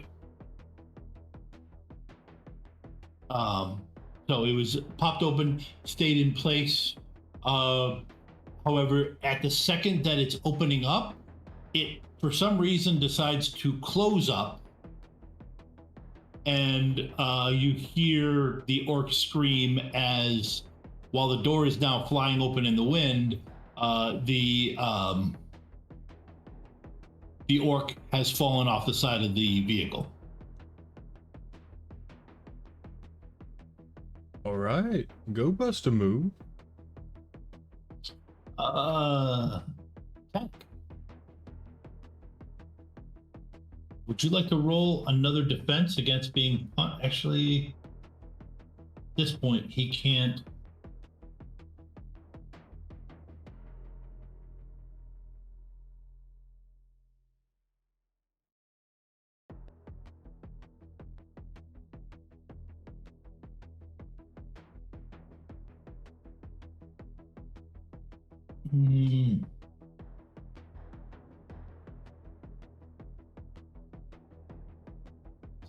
Okay. Tank, the mage turns away from you and appears to be looking towards the front. Okay.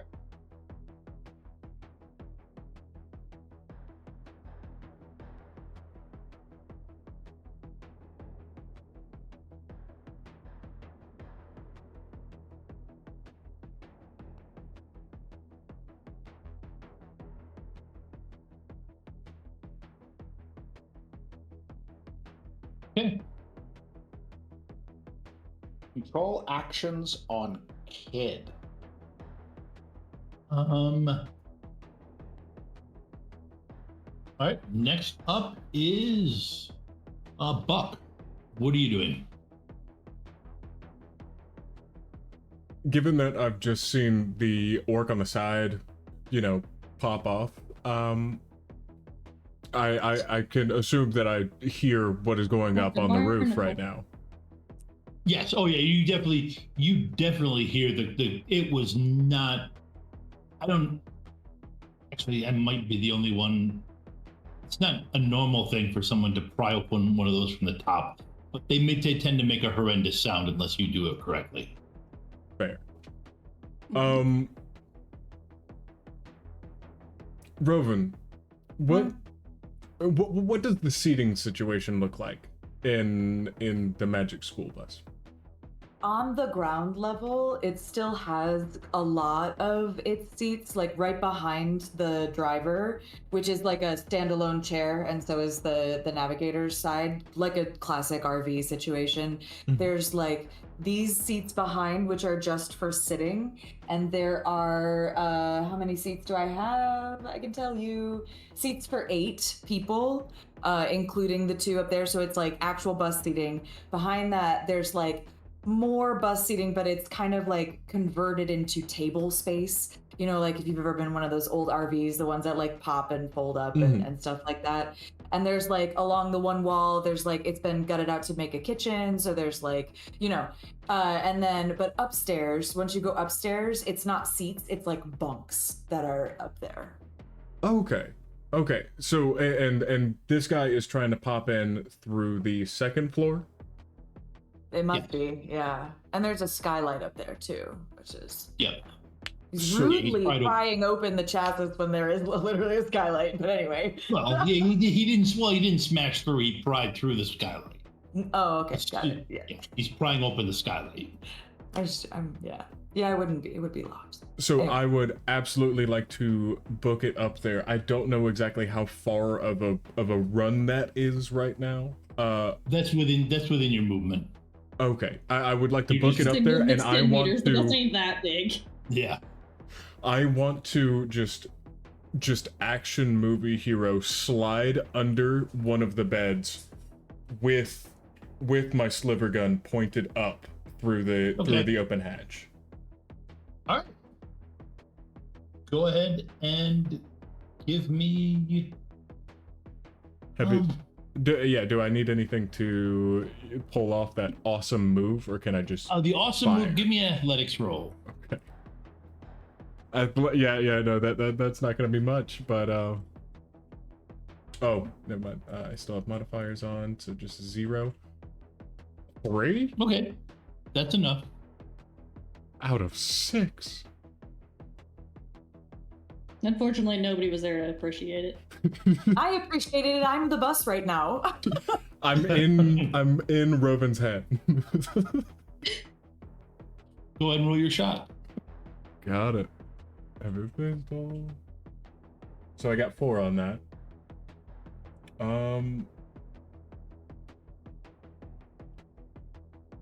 You know what?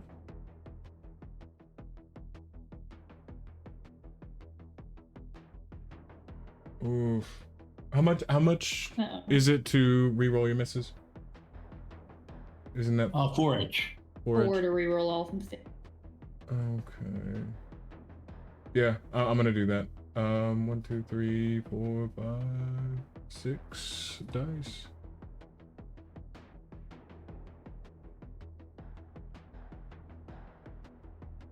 And then 3 hits on that, so 7 altogether. Okay, 7 altogether. I rolled 4, 3 net. Okay. You do 7.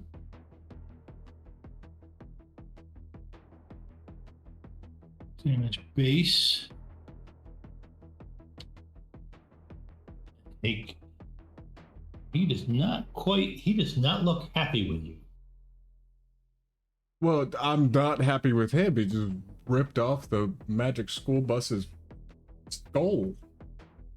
That's fair. Yeah. Yeah, I mean, he's basically scalping the magic school bus. Seriously. Kids, we're going on a trip today. Robin, Yeah. what is your action? Yeah. I still want to do that cool break Okay. move. Yeah. Yep. So Go ahead. can you please not? Thank you. Sorry, that's my cat. He's having a moment. Yep. Okay, so you want me to make a piloting roll, maybe? Yes, go ahead and give me a piloting roll. Great. Go. Was that with the extra 4 dice that you get? Sure wasn't. Nope. Shall I roll it again? All 13 of them? No, you can just. It's up to you. That's a pretty good roll for 9 dice. I'll Let me just learn say a you new do- skill. I'm gonna type this R /R. I gotta roll 4d6 that are gonna be greater than 5. Greater than 5. Yep. That may as well be like coding to me. Honestly, I got Okay. 1. Yep, that's which is right for that. So let's see. Also, so you don't have to type that out on the character sheet at the top left. There's just a die. There's a button that looks like a D6. You can click that. there is. It'll ask you what you're rolling for and how many dice. And you don't. Thanks. That's really great. That's really great. You're welcome. Whoa. Okay. You go to make it. You end up screwing up the guy behind you. But you have to end up taking a turn you didn't plan to. Okay. Yeah. That makes sense. It was just you had to beat if you'd beaten him, it would be, but they were also willing to give up a little bit to get you there. Okay. So give me a judge intentions roll. Okay.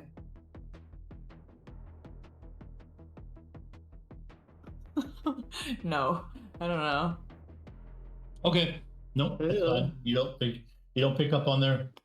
Well, but Tank, did I give you an action this round or did I skip you? No, Yeah. I did. I swung at him.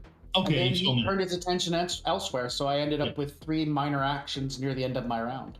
Okay. Which, if we're coming to the end of that previous round, Yep. I get to use those now. Oh, yeah, I'm last. Okay, we are. What are you doing? My willpower is 5, so I'm taking 3 take aim actions.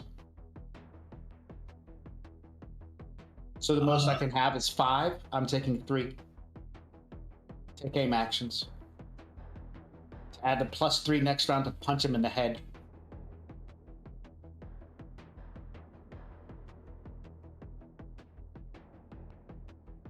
Take aim. Yeah, Take character aim. gains a +1 dice pool bonus with the use of this action. Action will be taken once per combat round, but if the bonus is not used, it carries over to the next combat round, allowing it to be combined with the action taken over the course of several combat rounds. if the character takes blah blah blah blah blah blah blah. Maximum number is equal to willpower. I have 3 bonus actions left. As he's turned to look away from me like an idiot, I'm like, yeah, but usually. Okay, I'll let you do it this turn. This one. what? It's right there. Yeah, I gotta check the errata. Character. So, a character may take aim with a ready firearm, bow, or exotic ranged weapon. It's not meant for melee action. Yeah, it's not meant for melee. That's what I thought. You're right. It's not. So I can't. There's. Oh, so because that is so gifted. That's so. Where did amazing. you find that one, Ava? It's in the take aim text. It's the maximum dice pool bonus is equal to the character's willpower. Oh, yeah, character okay. may take aim with a ready firearm, bow, or exotic ranged weapon. Yeah, no, I didn't. It explicitly Yeah. lists out what you can take it with. But you can't line up a punch. These hands are pretty exotic. To somebody who's turned completely away. Mm-hmm. Okay. Yeah, no, I take a move action back and forth multiple times. Okay. Also, you wouldn't. Also, even if you could do it with melee, you couldn't do it 3 times because you can only take it once per combat round. Yeah. Okay. All right. So you did do that. All right. So we are back to the top of it.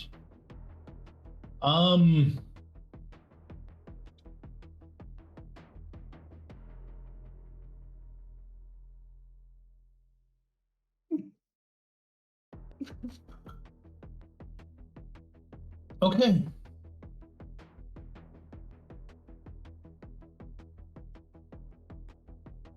Let's see. There.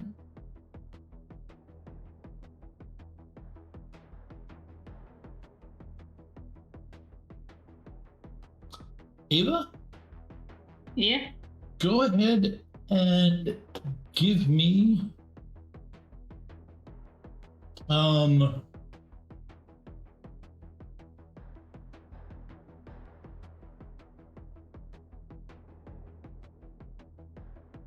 yeah, give me a data process plus firewall roll.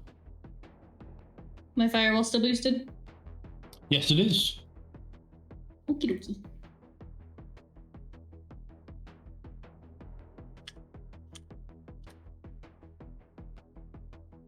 Mm, 5. Okay. Holy God, Tom. Okay. You have to soak. You have to soak, unless you are going to hit me with an edge. You've got to soak 5 damage.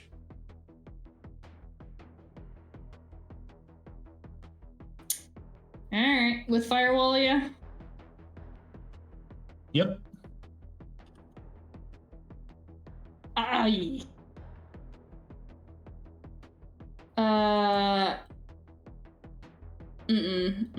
No, I'm gonna actually use my edge and re-roll those failures.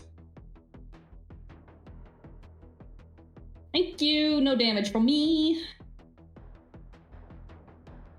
Soaked it. Okay. And then some.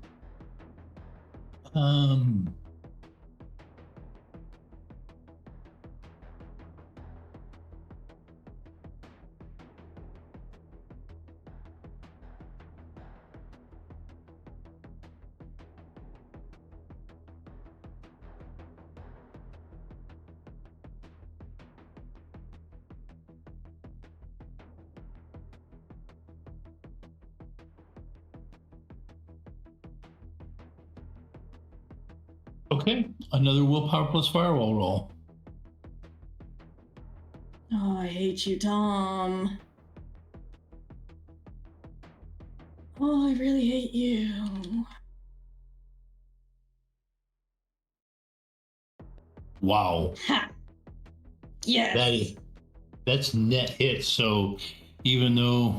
Yes, it is. Okay. Again. Oh, bite me. Oh!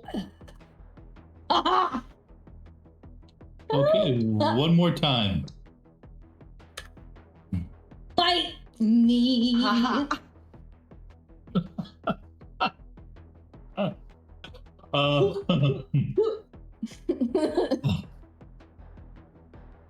Inside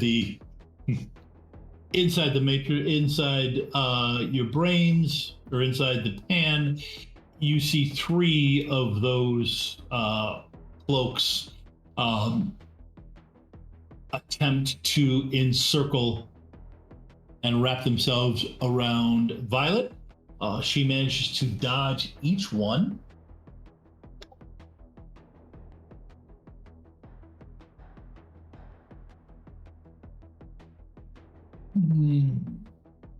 Okay, and that would be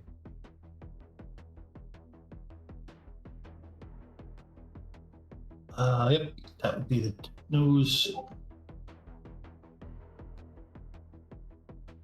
Okay. All right. All right, so the trooper is gone. Hank, what are you doing? I am spending my 4 minor actions to create a major action.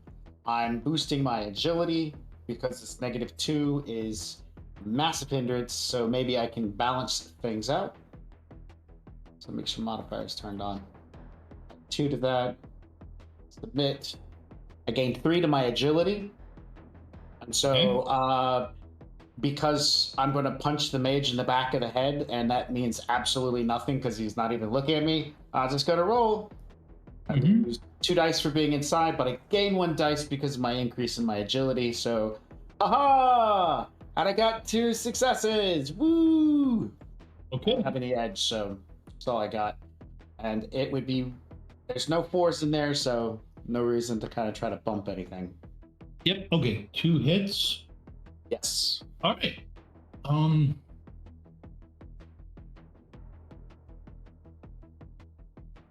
So no advantage that he's not looking at me at all.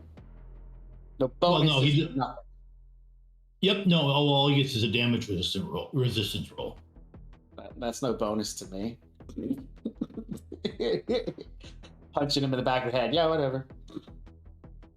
I'm giving the bonus is coming out and that he doesn't get to try to dodge. Okay. Okay. Now I see it. Okay. So you do your base damage against him? I have no idea. Yep. No, that's what I was. That was a. The damage that is listed under.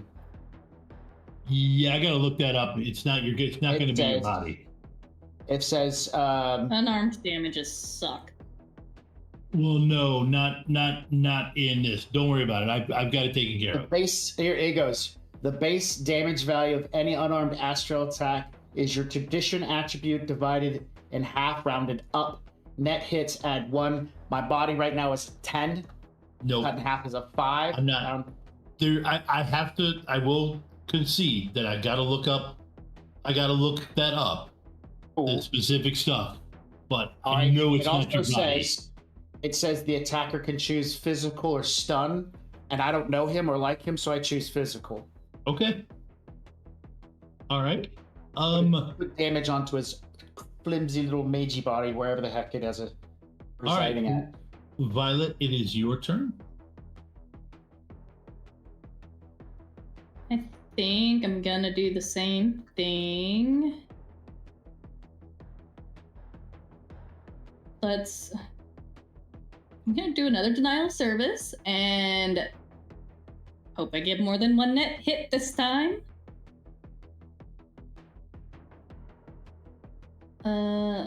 Let me include agents have electronics, right?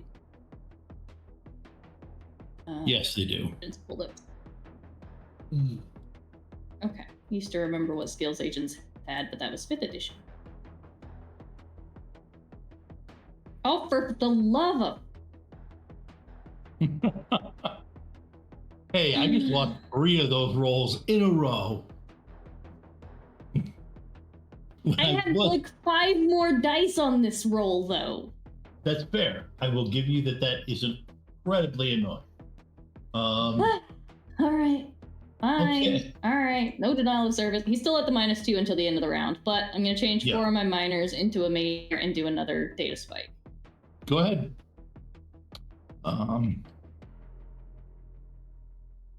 Okay, Buck. You have this troll coming straight down at you.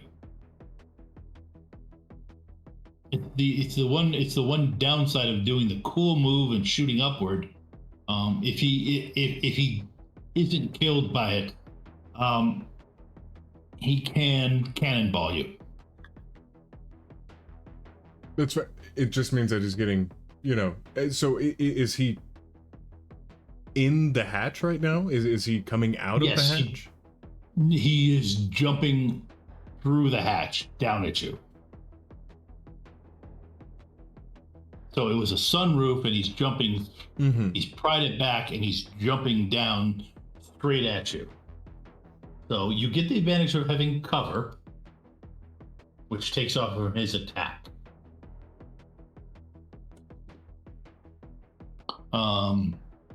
Go ahead and give me a defense roll.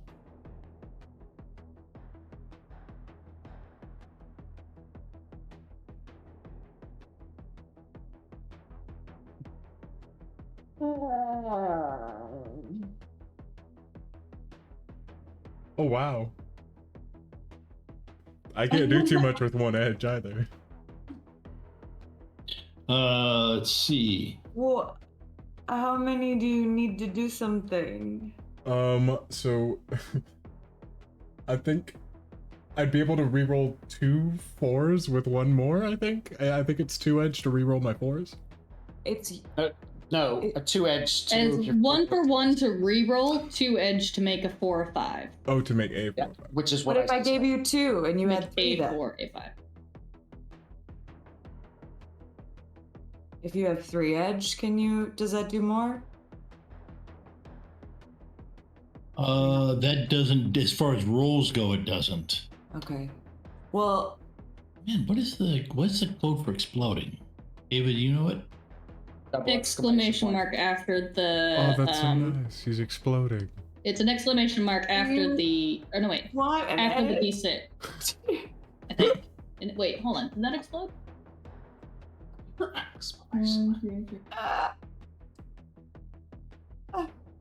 No. No, that one. So no, it is after the greater than 5. That one did explode. Oh, okay. It just you only rolled 1 6. So it rolled Okay. 15 dice because that 6 exploded. Ah, got it. Okay, I'm just gonna go with this with 7 successes. So I got net 6 successes. Mm-hmm. Robin, how quick can you get to the ER? I am an ER. We have a Valkyrie pod. We're great. We're like, yeah. We have it. It's right here. And Violet has a biotech skill with a spec in medicine. Okay. Well, spec in medicine wouldn't do too much for that, but. All right. Give me a body roll and let me know if you get above 10. And it does. Okay, well, that's not gonna happen. How much does the bed help? How heavy is this guy? Is he crushing through a bed right now? No, he did miss the bed, but I gave you bonuses. He's only rolling 14 dice because I gave him some minuses because he had to aim to the stuff that was just outside of the bed. Oh, only 14 dice. Got it. Yeah. So roll body, which I have a 4 dice pool of. I got 0. Okay. But it's not a glitch. It's not a glitch. Okay. All right. So how much of condition monitors do you have for physical? I had stun that had worn off. Oh wait, yeah, you got okay. Actually, forget that. I know what you got. Don't worry about it. You're fine. Well, you're not fine. Yeah, it doesn't sound like I'm fine. You see this dark. You see this form falling out of the ceiling, and just everything goes dark, and then you feel this warmth on your chest. Okay. Rovan. You hear a loud. Well, actually, yeah, you feel a loud thump. What are you trying to do now? So, just correct me if I'm wrong, but it sounds like what I tried to do, am I losing anybody? I'm not really losing anybody, am I? You've gotten rid of one of them, yes. Yeah. Okay. Where's the van?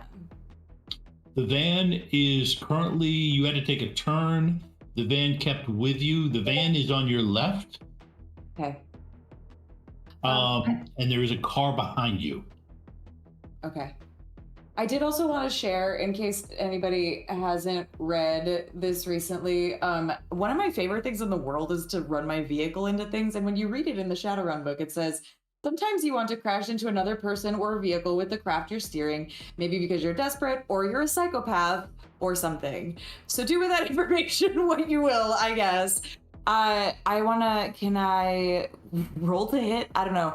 I would really like to try to bash this van and make it roll over. Yep, go ahead and give me a piloting roll. Great. With a +4. Yes, with a +4. As long as that kid's hugging your leg, you're gonna get a +4.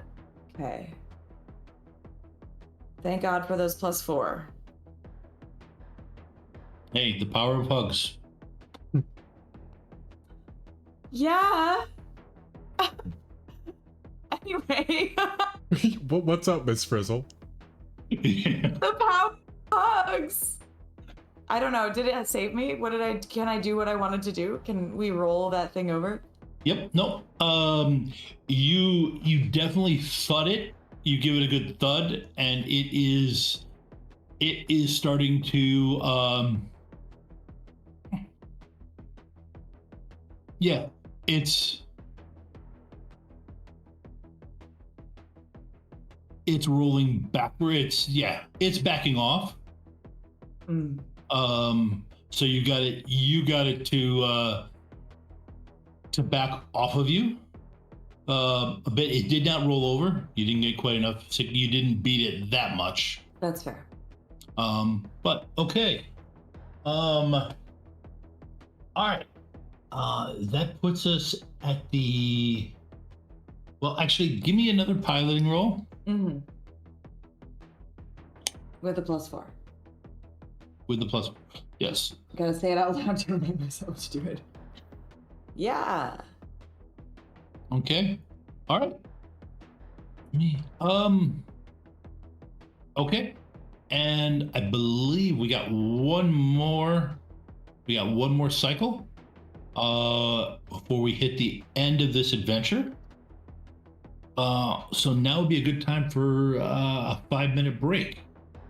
Yes, and before that, I just wanted to let everyone know that this is your last chance to drop a Rem PC down in the chat to try to get a Rem Alternis Productions t-shirt.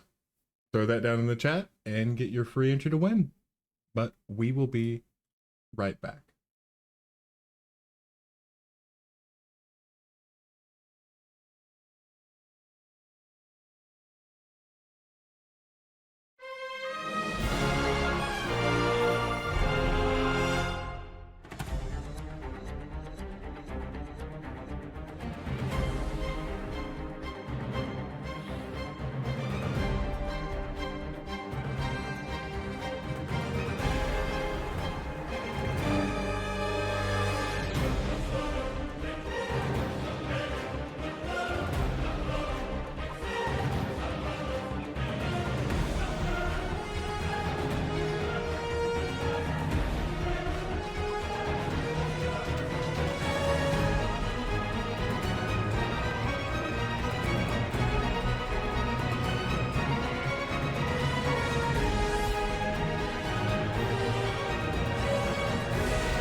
Can I just ask, what does a summoning tea kettle look like? Oh, a summoning tea kettle. It is made out of cast iron that has been painted ritually with symbols in blood, obviously, that are then coated and shellacked over so that they don't flake off, that way it can last for centuries. And we use a nice clear coat though, so you can see them quite nice, quite clear. We mix in with the blood, we mix in the iridescent paint, so it gives us a nice little beautiful shimmer, especially as it heats up. And as you heat it up, that's where the magic happens, because that is when all of the symbols start to glow and get bright and beautiful. And as the tea kettle whistles, that is the summoning ritual complete. If you have an interest in using the summoning tea kettle, or taking part in any of the other worlds in our games, you don't have to have experience. Just join our Discord, and the GMs will work with you and help you find a game you enjoy. The link is in the chat. Ready to level up your cosplay game? Check out the Geek Forge on Etsy. With a variety of props to give your photos that extra spark, you'll find just what you need. Hold magical fire in the palm of your hand, or take a potion to restore your mana. With a large variety of colors, you can choose your own magical flavor for your cosplay. Bring drama to your photo shoots with these vibrant props and more, all available at the Geek Forge. Are you ready to level up your cosplay?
Hey everybody. Let's see. So we are back and we're gonna swing right into the last, well, I don't know if it's the last round, but could be.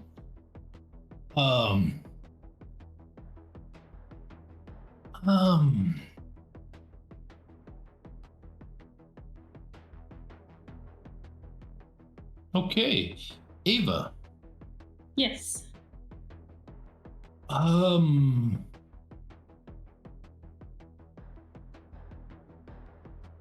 They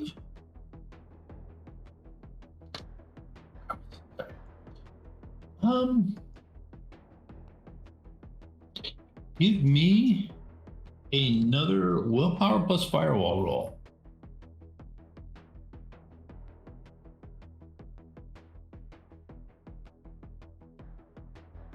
Firewall still boosted, yes? Yes, it is. Actually, go ahead and give me 3 of them. You just 7, 4. Oh, you are at -4 for any tests Yeah.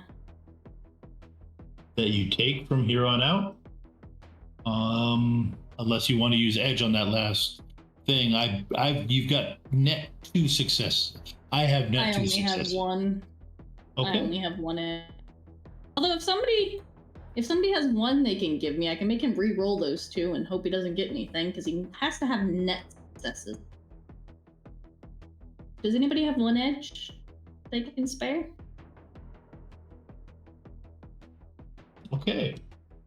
Okay. Alrighty. If I know it's HTR when the entire team's out of edge. Tank, what are you doing? I am utilizing everything to do 2 attacks on Meiji Boy. Just, I can see the troll, right? No, you can't. Okay, then I'm just punching Meiji Boy twice. Okay. Give me a roll. Bam. And 3. And then there's a -2, so it's actually 1. And bam. There we go. And then we'll go ahead. Okay. And Go ahead and we'll do it. We'll do it again. And then 1. Or 2. Okay. Let's see.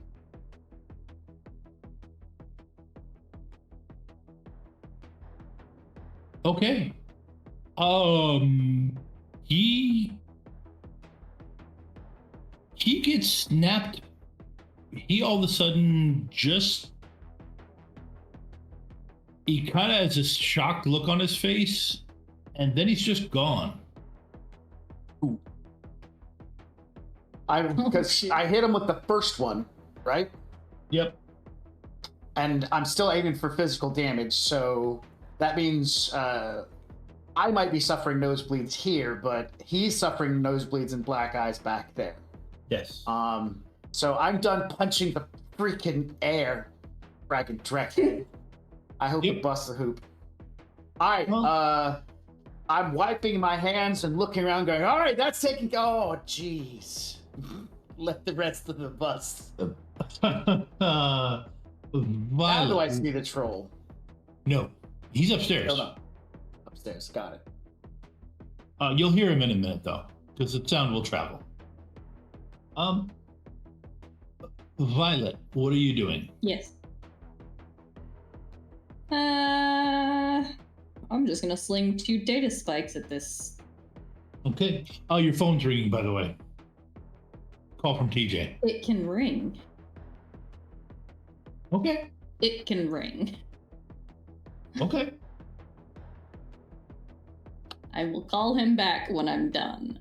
If he's calling me right now, it's probably important, but it's also important that we not die. Priorities. Yes. It's gonna be 2 data spike, because I'm done.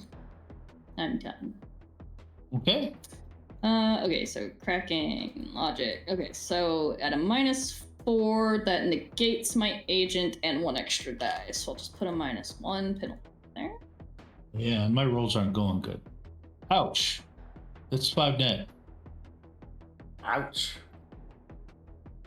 Okay, well 5 net is 8 damage. My attack rating is currently 6. Okay.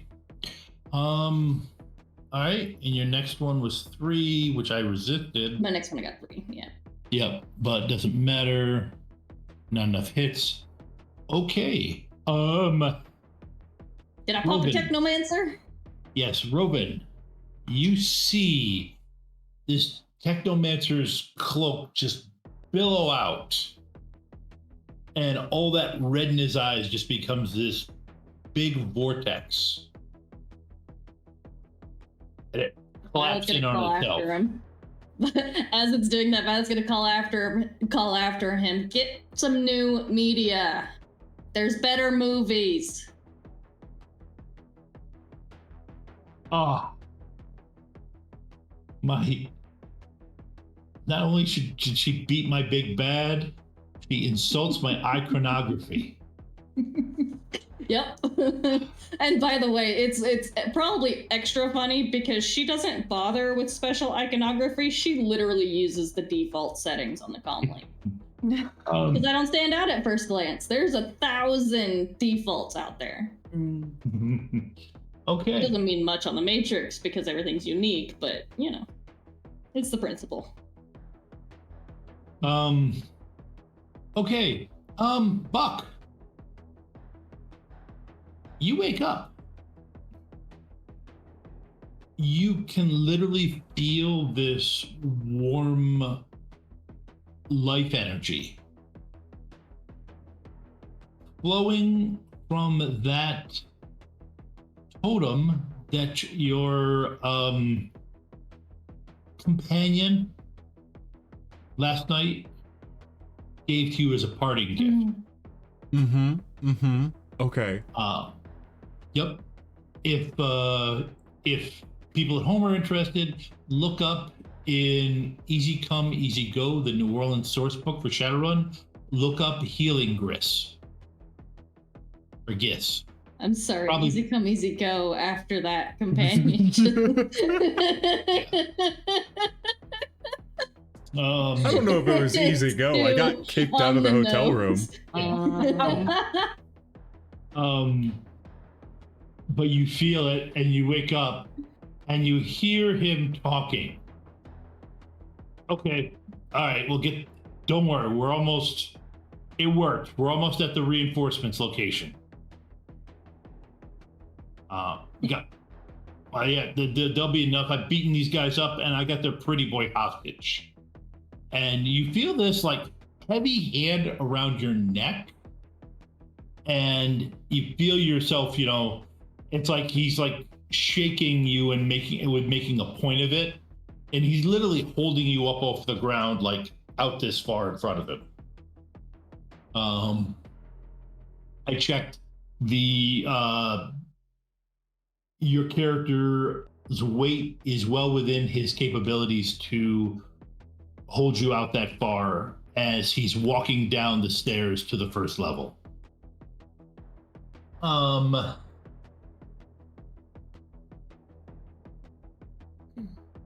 And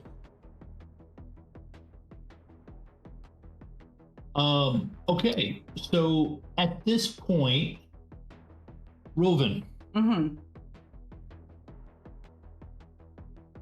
as the Technomancer gets sucked away, you realize that somebody has been screwing with your perceptions and feeding you false sensory data as far as where you were.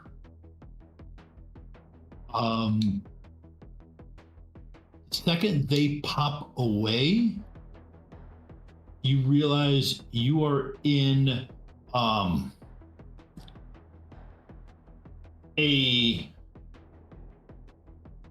you're in a section that you don't normally come to. It's light industrial. buildings, a lot of small stuff. You pass by a wage slave. You're driving by a wage slave place, and It's on. you drive by a wage slave restaurant. And 1 second, because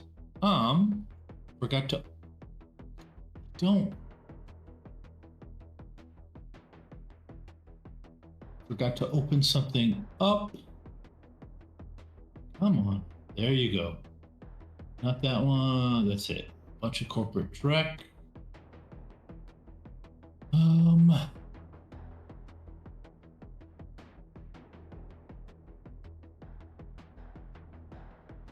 Yes, you are in.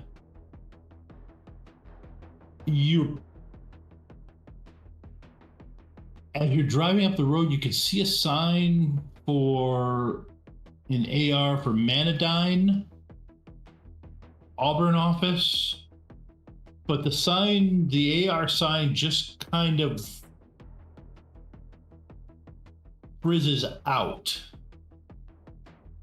And your sensors are picking up a strange explosion.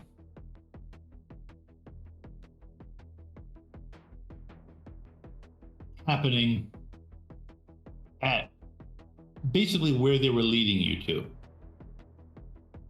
in this building. And that's what your sensors can pick up. Tank. That's me. This guy stomps down the stairs. All right, I got your pretty boy here. We can make this real easy and a trade, and we'll even pay you. As he looks out the door and sees what looks like a light industrial building, you know, kind of the places that, actually, I don't know if they have them down there. They have them, a lot of them up here. You know, a front office area that looks nice, and then a steel building in the back. Right. Mm-hmm. You know, couple stories tall, where, you know, definitely usually a loading dock in the back, and you can kind of see some stuff. But yeah, the building just kind of like swells up and then pops down. And there's this really strange colored fire just consuming the whole thing. Okay. Do I get to respond? To the let me roll his composure, but I don't think he's gonna roll. I don't think he's gonna roll well enough, because it's. Has he taken any damage? So he's got negatives? He has taken some damage. Not a ton. Okay. How to take advantage of all those negatives we can get onto. Thanks, Tom. Not a ton. All right. I shot my best shot. That ton was put onto your chest. Okay, the difference is, see, count up the boxes in your condition monitor. His is 21. Yeah, he's got me beat by 2. Yeah, so there's a certain thing of, you know, you could have given him stuff that would kill a normal person half to death. But he shrugs it off. So, but yeah, ton is relative in this case. Yeah. On any other day, this would seem strange. You know, metric versus imperial. God damn it, kid. You're not worth it. I mean, do I get a chance to respond after we watch the building implode? Yes, you would. That's what. Okay, that's how he kind of. He's like, he's just kind of sagging right there, and then an AR appears above his head that says, "Punch him really hard." I love this kid. I say, you know what? I'm not even going to say anything. I'm just going to Kick him in the nards. I was gonna say, I kind of want to use this moment, like as he's watching it burn, to use my final minor action to switch from VR to AR and just use the moment and ask, did you think there was only one group of us? Do I have any resources since Yeah. I was partially awake? Okay. Yeah, you can. I'm giving you that you were just kind of playing. Yeah, no, absolutely. Yeah. Until I'm in a better position. But as Tank kicks him in the nards, I would like to shoot him in the face. I just boosted my strength. Yeah, he's not stupid enough to leave you with guns in your hands. Okay. All right, double kick nards. Got it. So I just boosted my strength. The max is 4. The great news is strength has nothing to do with actual melee damage. I just did it because I probably won't get an extra swing at him, and I'm kicking him in the nards. Actually, you know what? I could use that to replace. Nah, I'm just gonna kick him in the nards. Okay. Buck, go ahead and give me you can give me a close combat roll if you want to interfere with him. If you want to interfere with him blocking. Yeah. I want to make sure that Tank's hit lands. Okay. Go ahead and give me an unarmed combat roll then. So just close combat on that. Close combat, yes. Okay. Yep. Okay. That is You get 2 Tank and hits. Nard's hat after this. Yep, that is 2 hits off of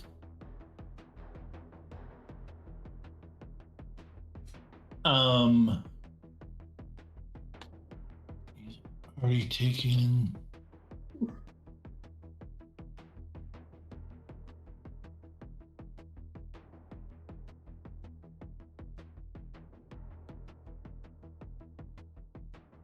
I love the fact that Tom right now has to calculate ball damage.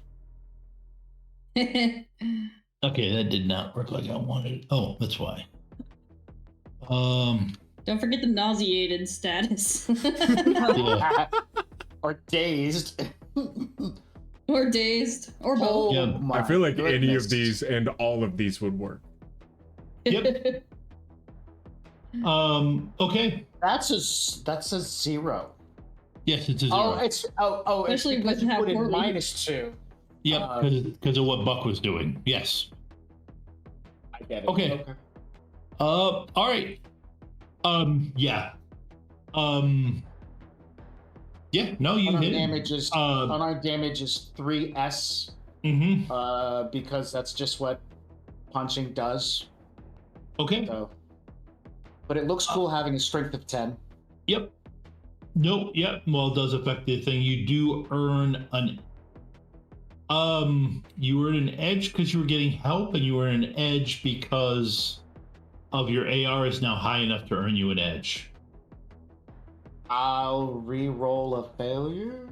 Well, or you can use the knockout status, the knockout edge action. I will use the knockout edge action. That is 2 edge, and if the amount of damage beats his willpower stat, he goes out. Well, it's only 3s because there's unarmed only does 3. Period. Yep. Plus net. Yep. But that's enough for what he's only got a stat of 3. So, okay. Oh, fantastic.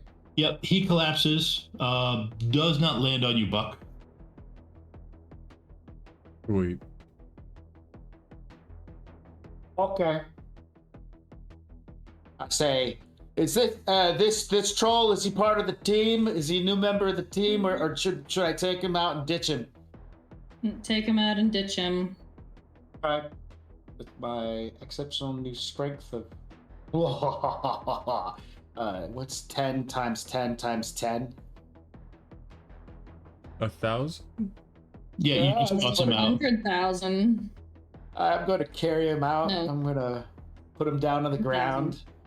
And I'd be like, hey, Violet, can you take over this grenade? And I'm going to take a glitter bomb out. I'm going to access the Wi-Fi so it's on, and I'm going to put the glitter bomb in his man pouch pocket.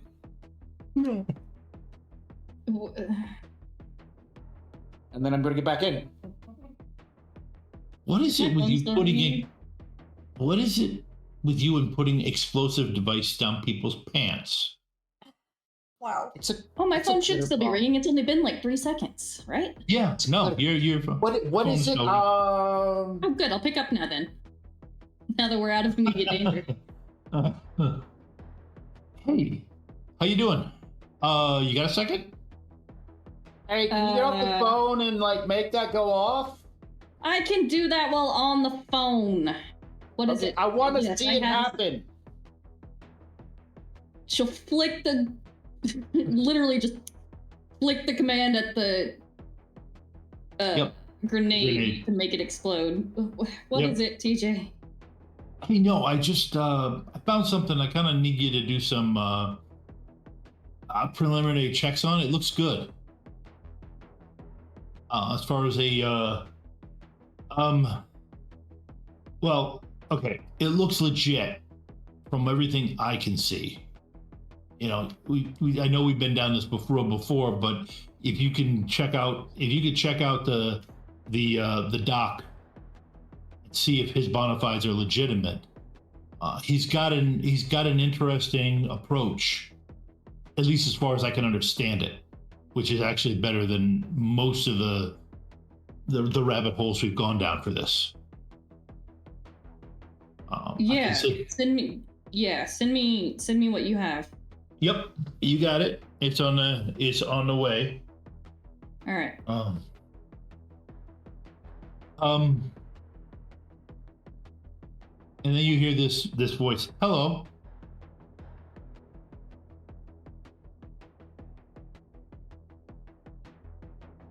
Jameson? Hello? This is a private call. Oh. I'm in the middle of a job, TJ. Oh, well, you didn't have to. Oh, thanks. Thanks for No, answering. it's fine. I had a second. Yeah, I Okay. knew I'll yeah. I'll get back. I'll look into it and I will let you know what I find. Okay. Nice meeting you, Jameson. Okay. He hangs up. Jameson, it is very impolite to snoop on other people's phone call. Just wanted to make sure it wasn't the cloaked guy again.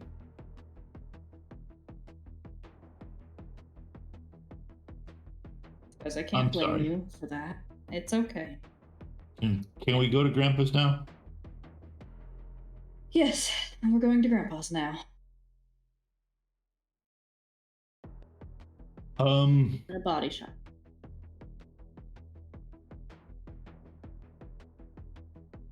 And he walks up to Rovan. Can I help fix the owies? Oh, you think I'm gonna need your help? To be honest, yeah. Okay. Go, guys.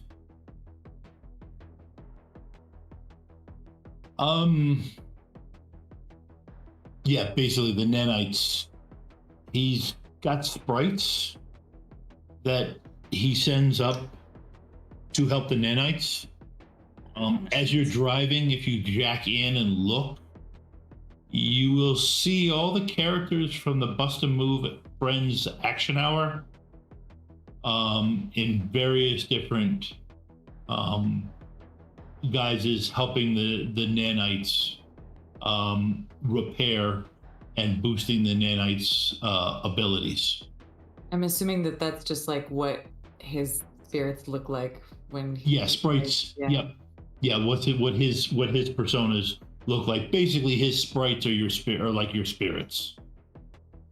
And yeah, he's fully engulfed in the Bust a Move world. Amazing. Amazing. But Except that- the spirits exist outside of me. yeah, that place was their backup. Either response team had backup that could have deployed to do it, but apparently You're sufficiently distracted. a group of murder hobos, Shadowrunners, showed up and destroyed the building.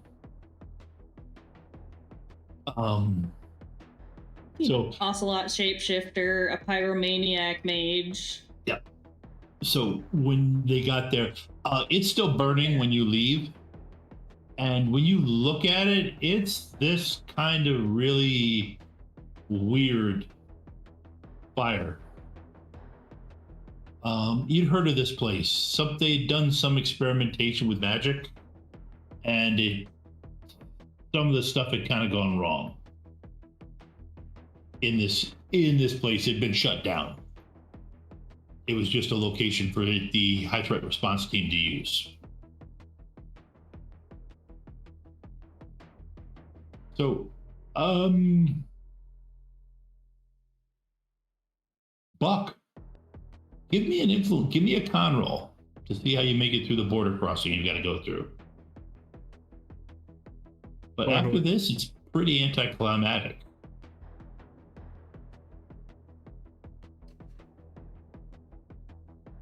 There, okay. You talk your way through, and for some reason, their scanners don't pick up anything strange. You can't figure out why. We'll take 2 guesses. And at that point, you drive through the woods. To grandfather's house you go. Eventually the Matrix gets spotty out here. And you can almost see the kid relax. As it does. I've already had time to download and read offline what TJ sent, right? Yes. Yep. As you pull up, you see this dwarf. You're guessing probably 60s or 70s. Step out into the road with a combat axe. Well, actually not really a combat axe, but a large axe in his hands. And he's standing there blocking the road. Combat axe is all in how you use it. Mm-hmm. Any axe can be a combat axe. We've been here before where somebody gets on the road, then I get out in my underwear with their... We not do this No, time? this is different. I don't know this guy. Do you know this guy? Who we're here to meet. Oh. My brain's only saying grumpy, but yeah, nope, it's grumpy. Of course. Yeah. We should have known. I should have been able to tell you that from looking at him, I suppose. Right, so I should pull over then. Okay. I'd rather. She stops. Doesn't complete the thought. Because there's a child. He's standing there giving you a real quizzical look. Hi there. Are you stepping outside? Or are you opening the window and talking to him? I roll down, I crank the window down. Okay. Hi there. I poke out comically above Hello. Roven. You doing all right, Grumpy? I'm gonna look back at the kid. He's asleep. Oh, me too. It's been a while. I'm laying down next to the kid like... Yeah, he's not in danger anymore. Yeah, you got my name. I don't know yours. You didn't know we were coming, did you?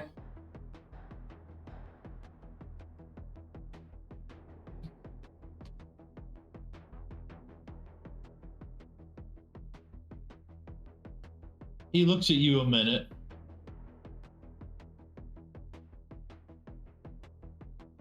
He's trying to place something. No, you're too young. Yeah, no, I didn't know you were coming. How about some explanations? I don't get too many visitors up here except my brother. And I ain't seen Talker in quite a spell. Guess you don't have a grandson then.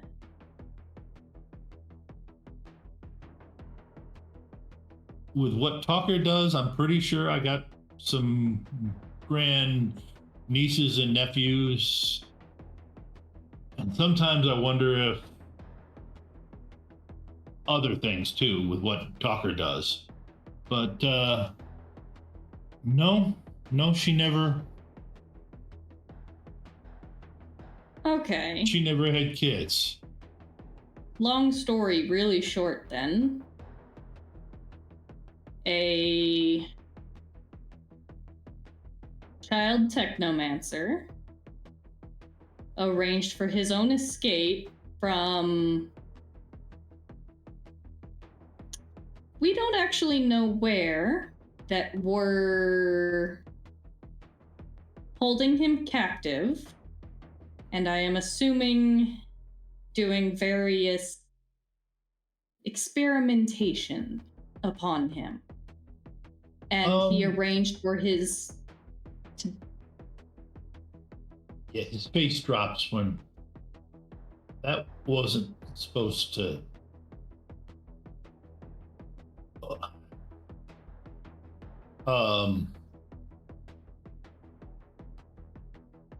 What's his name? He told us Jameson after getting past the conditioned response. He's here? Yes, he's asleep in the backseat. It's been a long day. He hired you to bring him?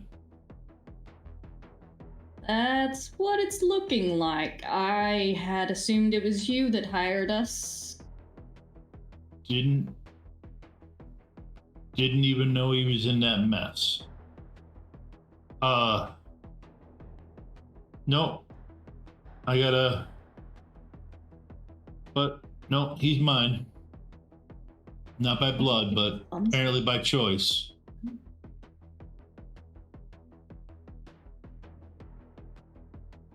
Well, that's...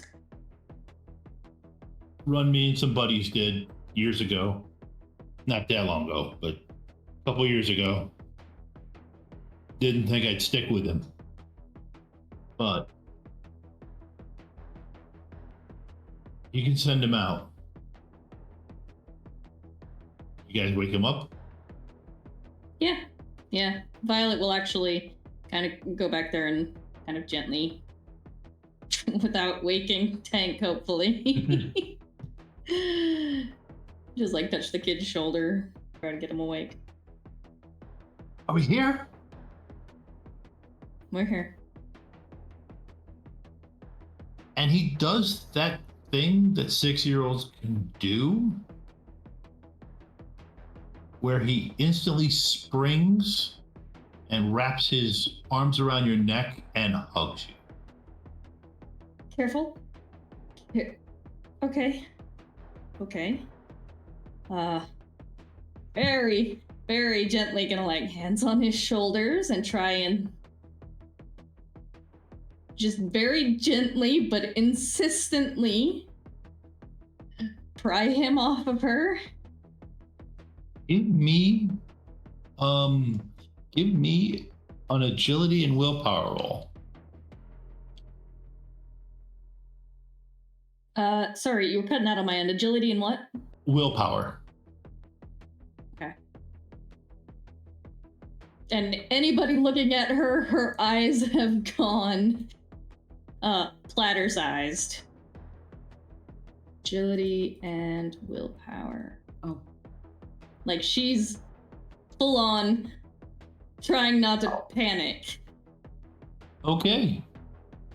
Yep, you It's do. Holy Yeah, now you Why is roll that well. the best roll of the night?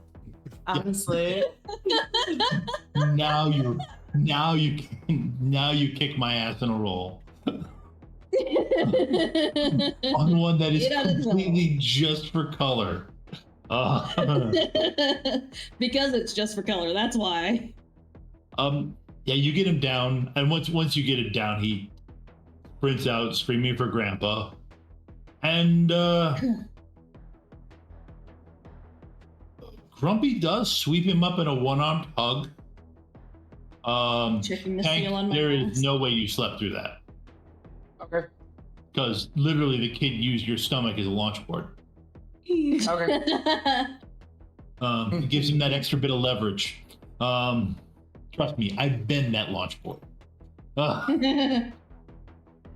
Okay. soon as he's out of the van, Yeah. Violet just like immediately, checking her mask, everything that, and Yep. just ragdolling basically where she's at, assuming she finds no cause for concern, which I don't think she would. No, there was nothing. There was no Yeah. nothing cut or anything. Wiping sweat off. All your comlinks ping with money. Right. And at that, she's gonna lean out the window again. Hey, Jameson. Yeah. Where did you get the money? You were the one that hired us, right? I mean, found He paused- Foil he in pauses for trouble a to sec. hire us.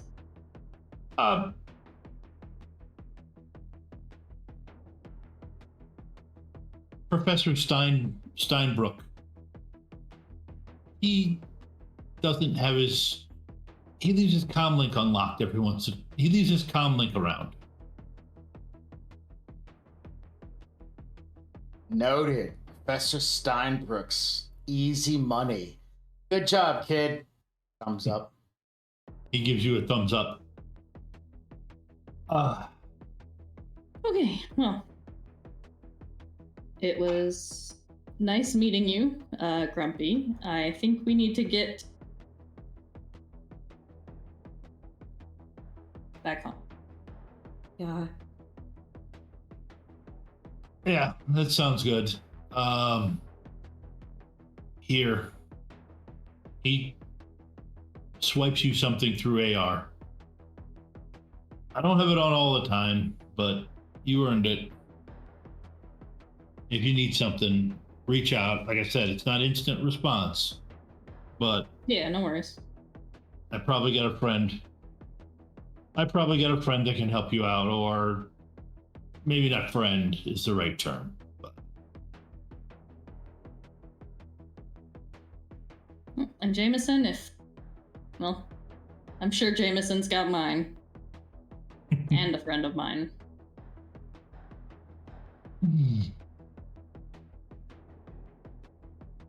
And he smiles at you. Okay. Be good, Jameson. I will. I let Kitty know I was okay too.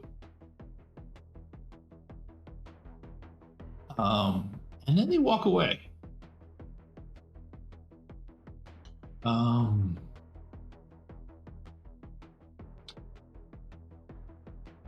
As you guys drive out,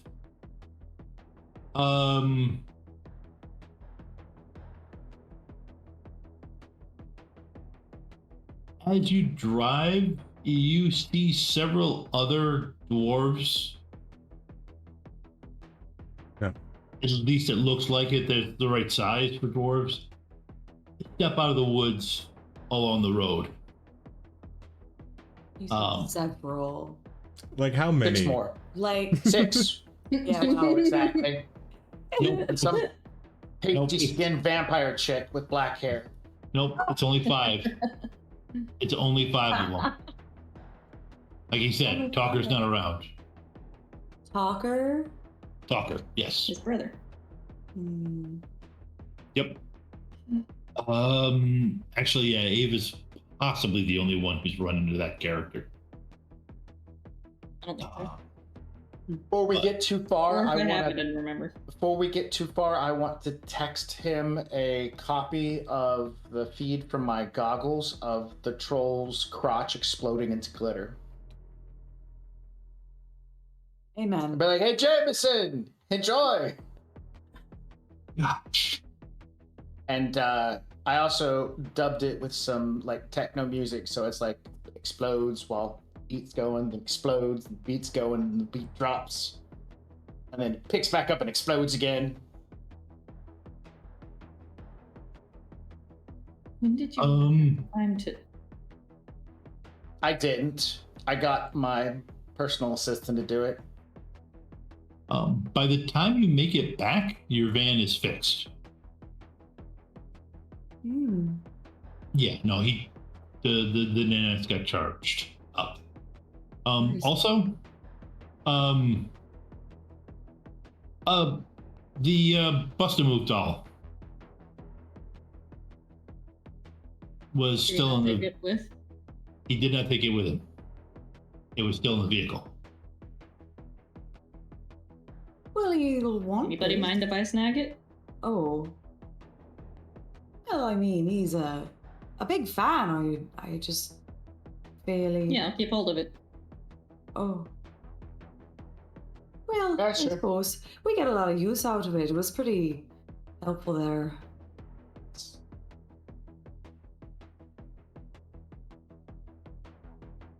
I don't know if he picked up anybody else's comm code, so if he wants it back, he can. I know he has mine.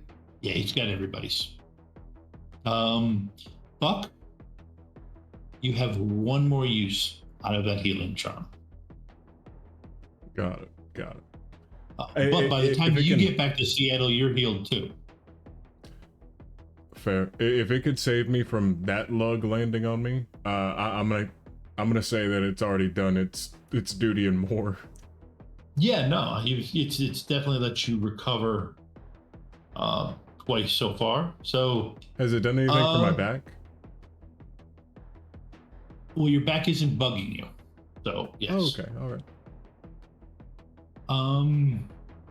Okay, that's the end of this. Do we want to go around and see if anybody has anything they want to promo? Oh, let's see what. Oh, Ava, how about you first? For what? For promoing. Anything you want to promo? Nothing that you probably won't promo. So I'll just let you do it. I like the energy. Yeah. I'm tired. I'm ready Max, for bed. how about you?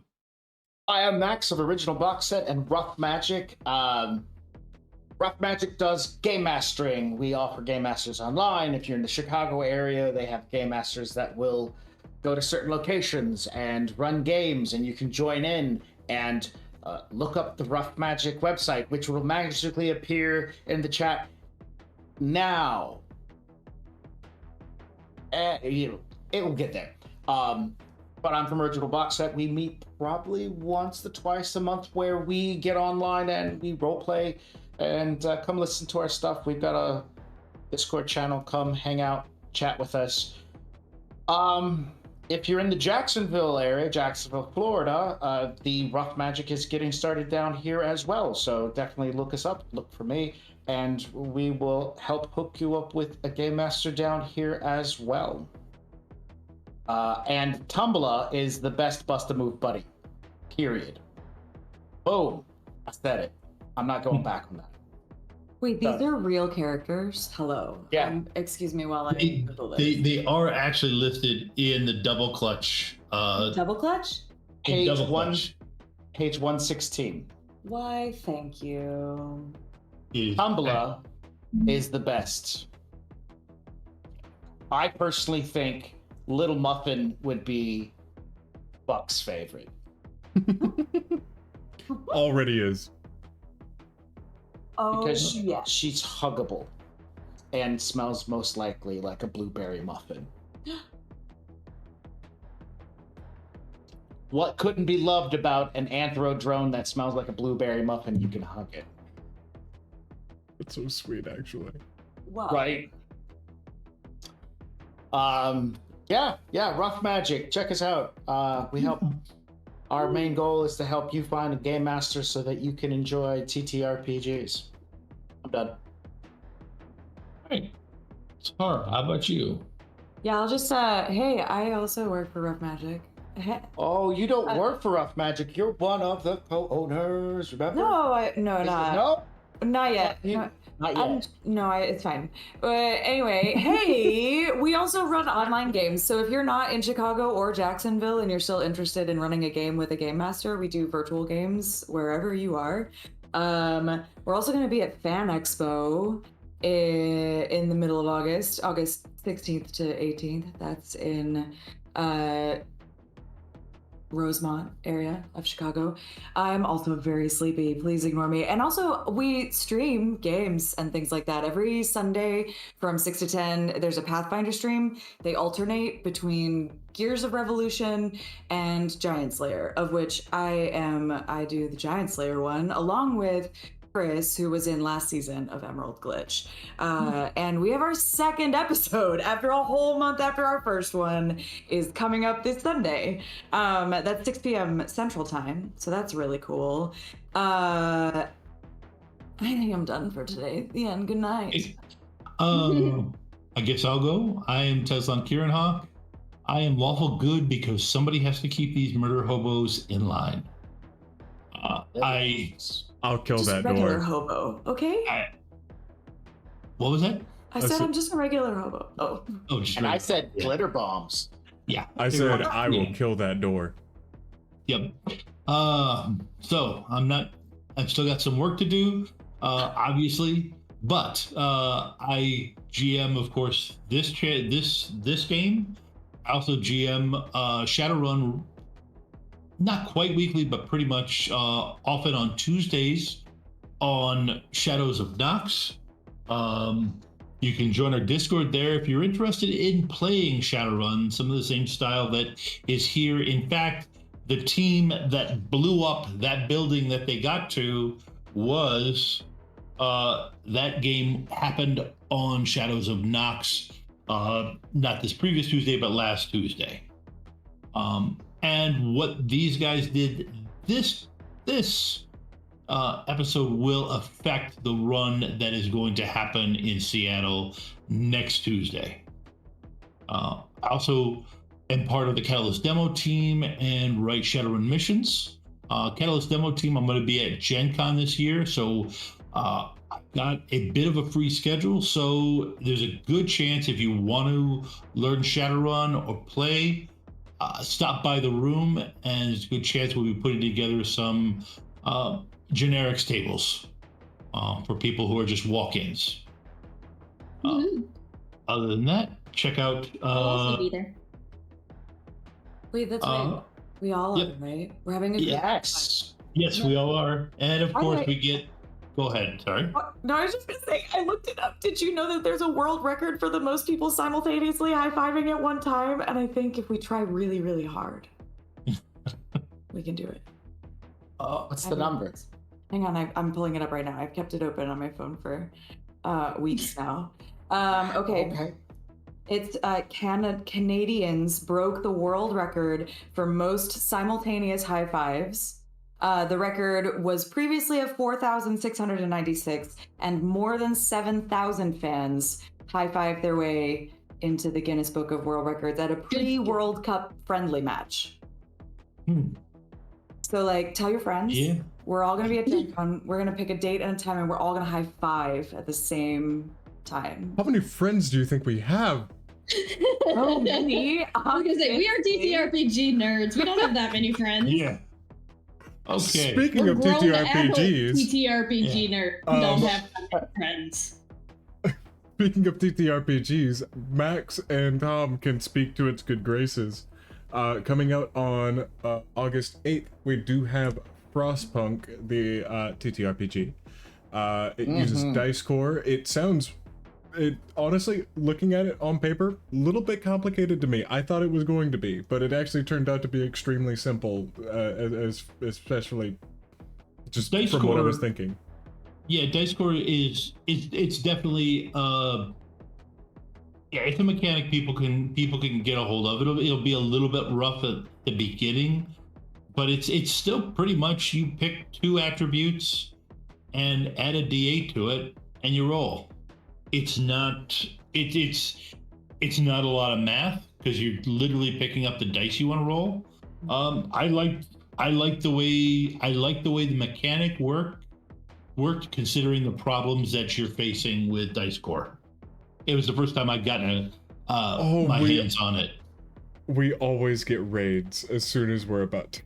Yeah, no, as soon as we're about to end. Well, it's everybody else is ending around this time too, so. That's fair.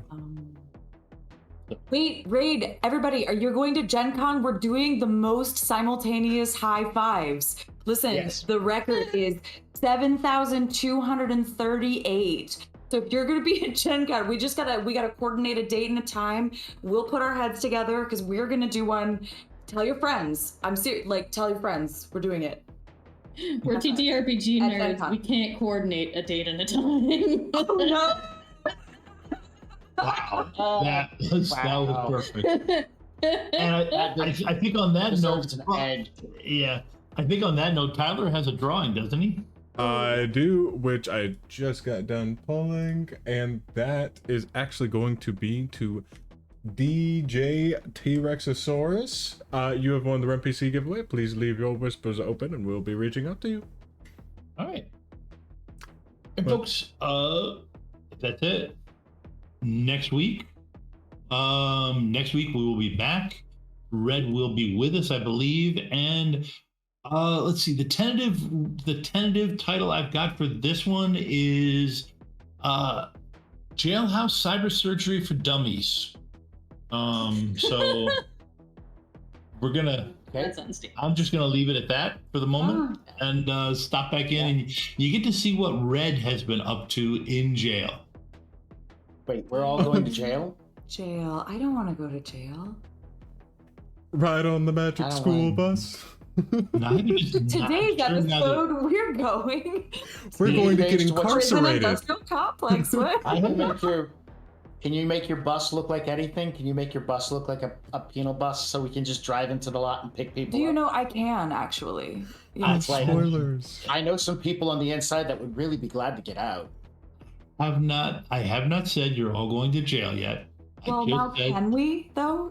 We just found out we have friends in there that we want to bust out.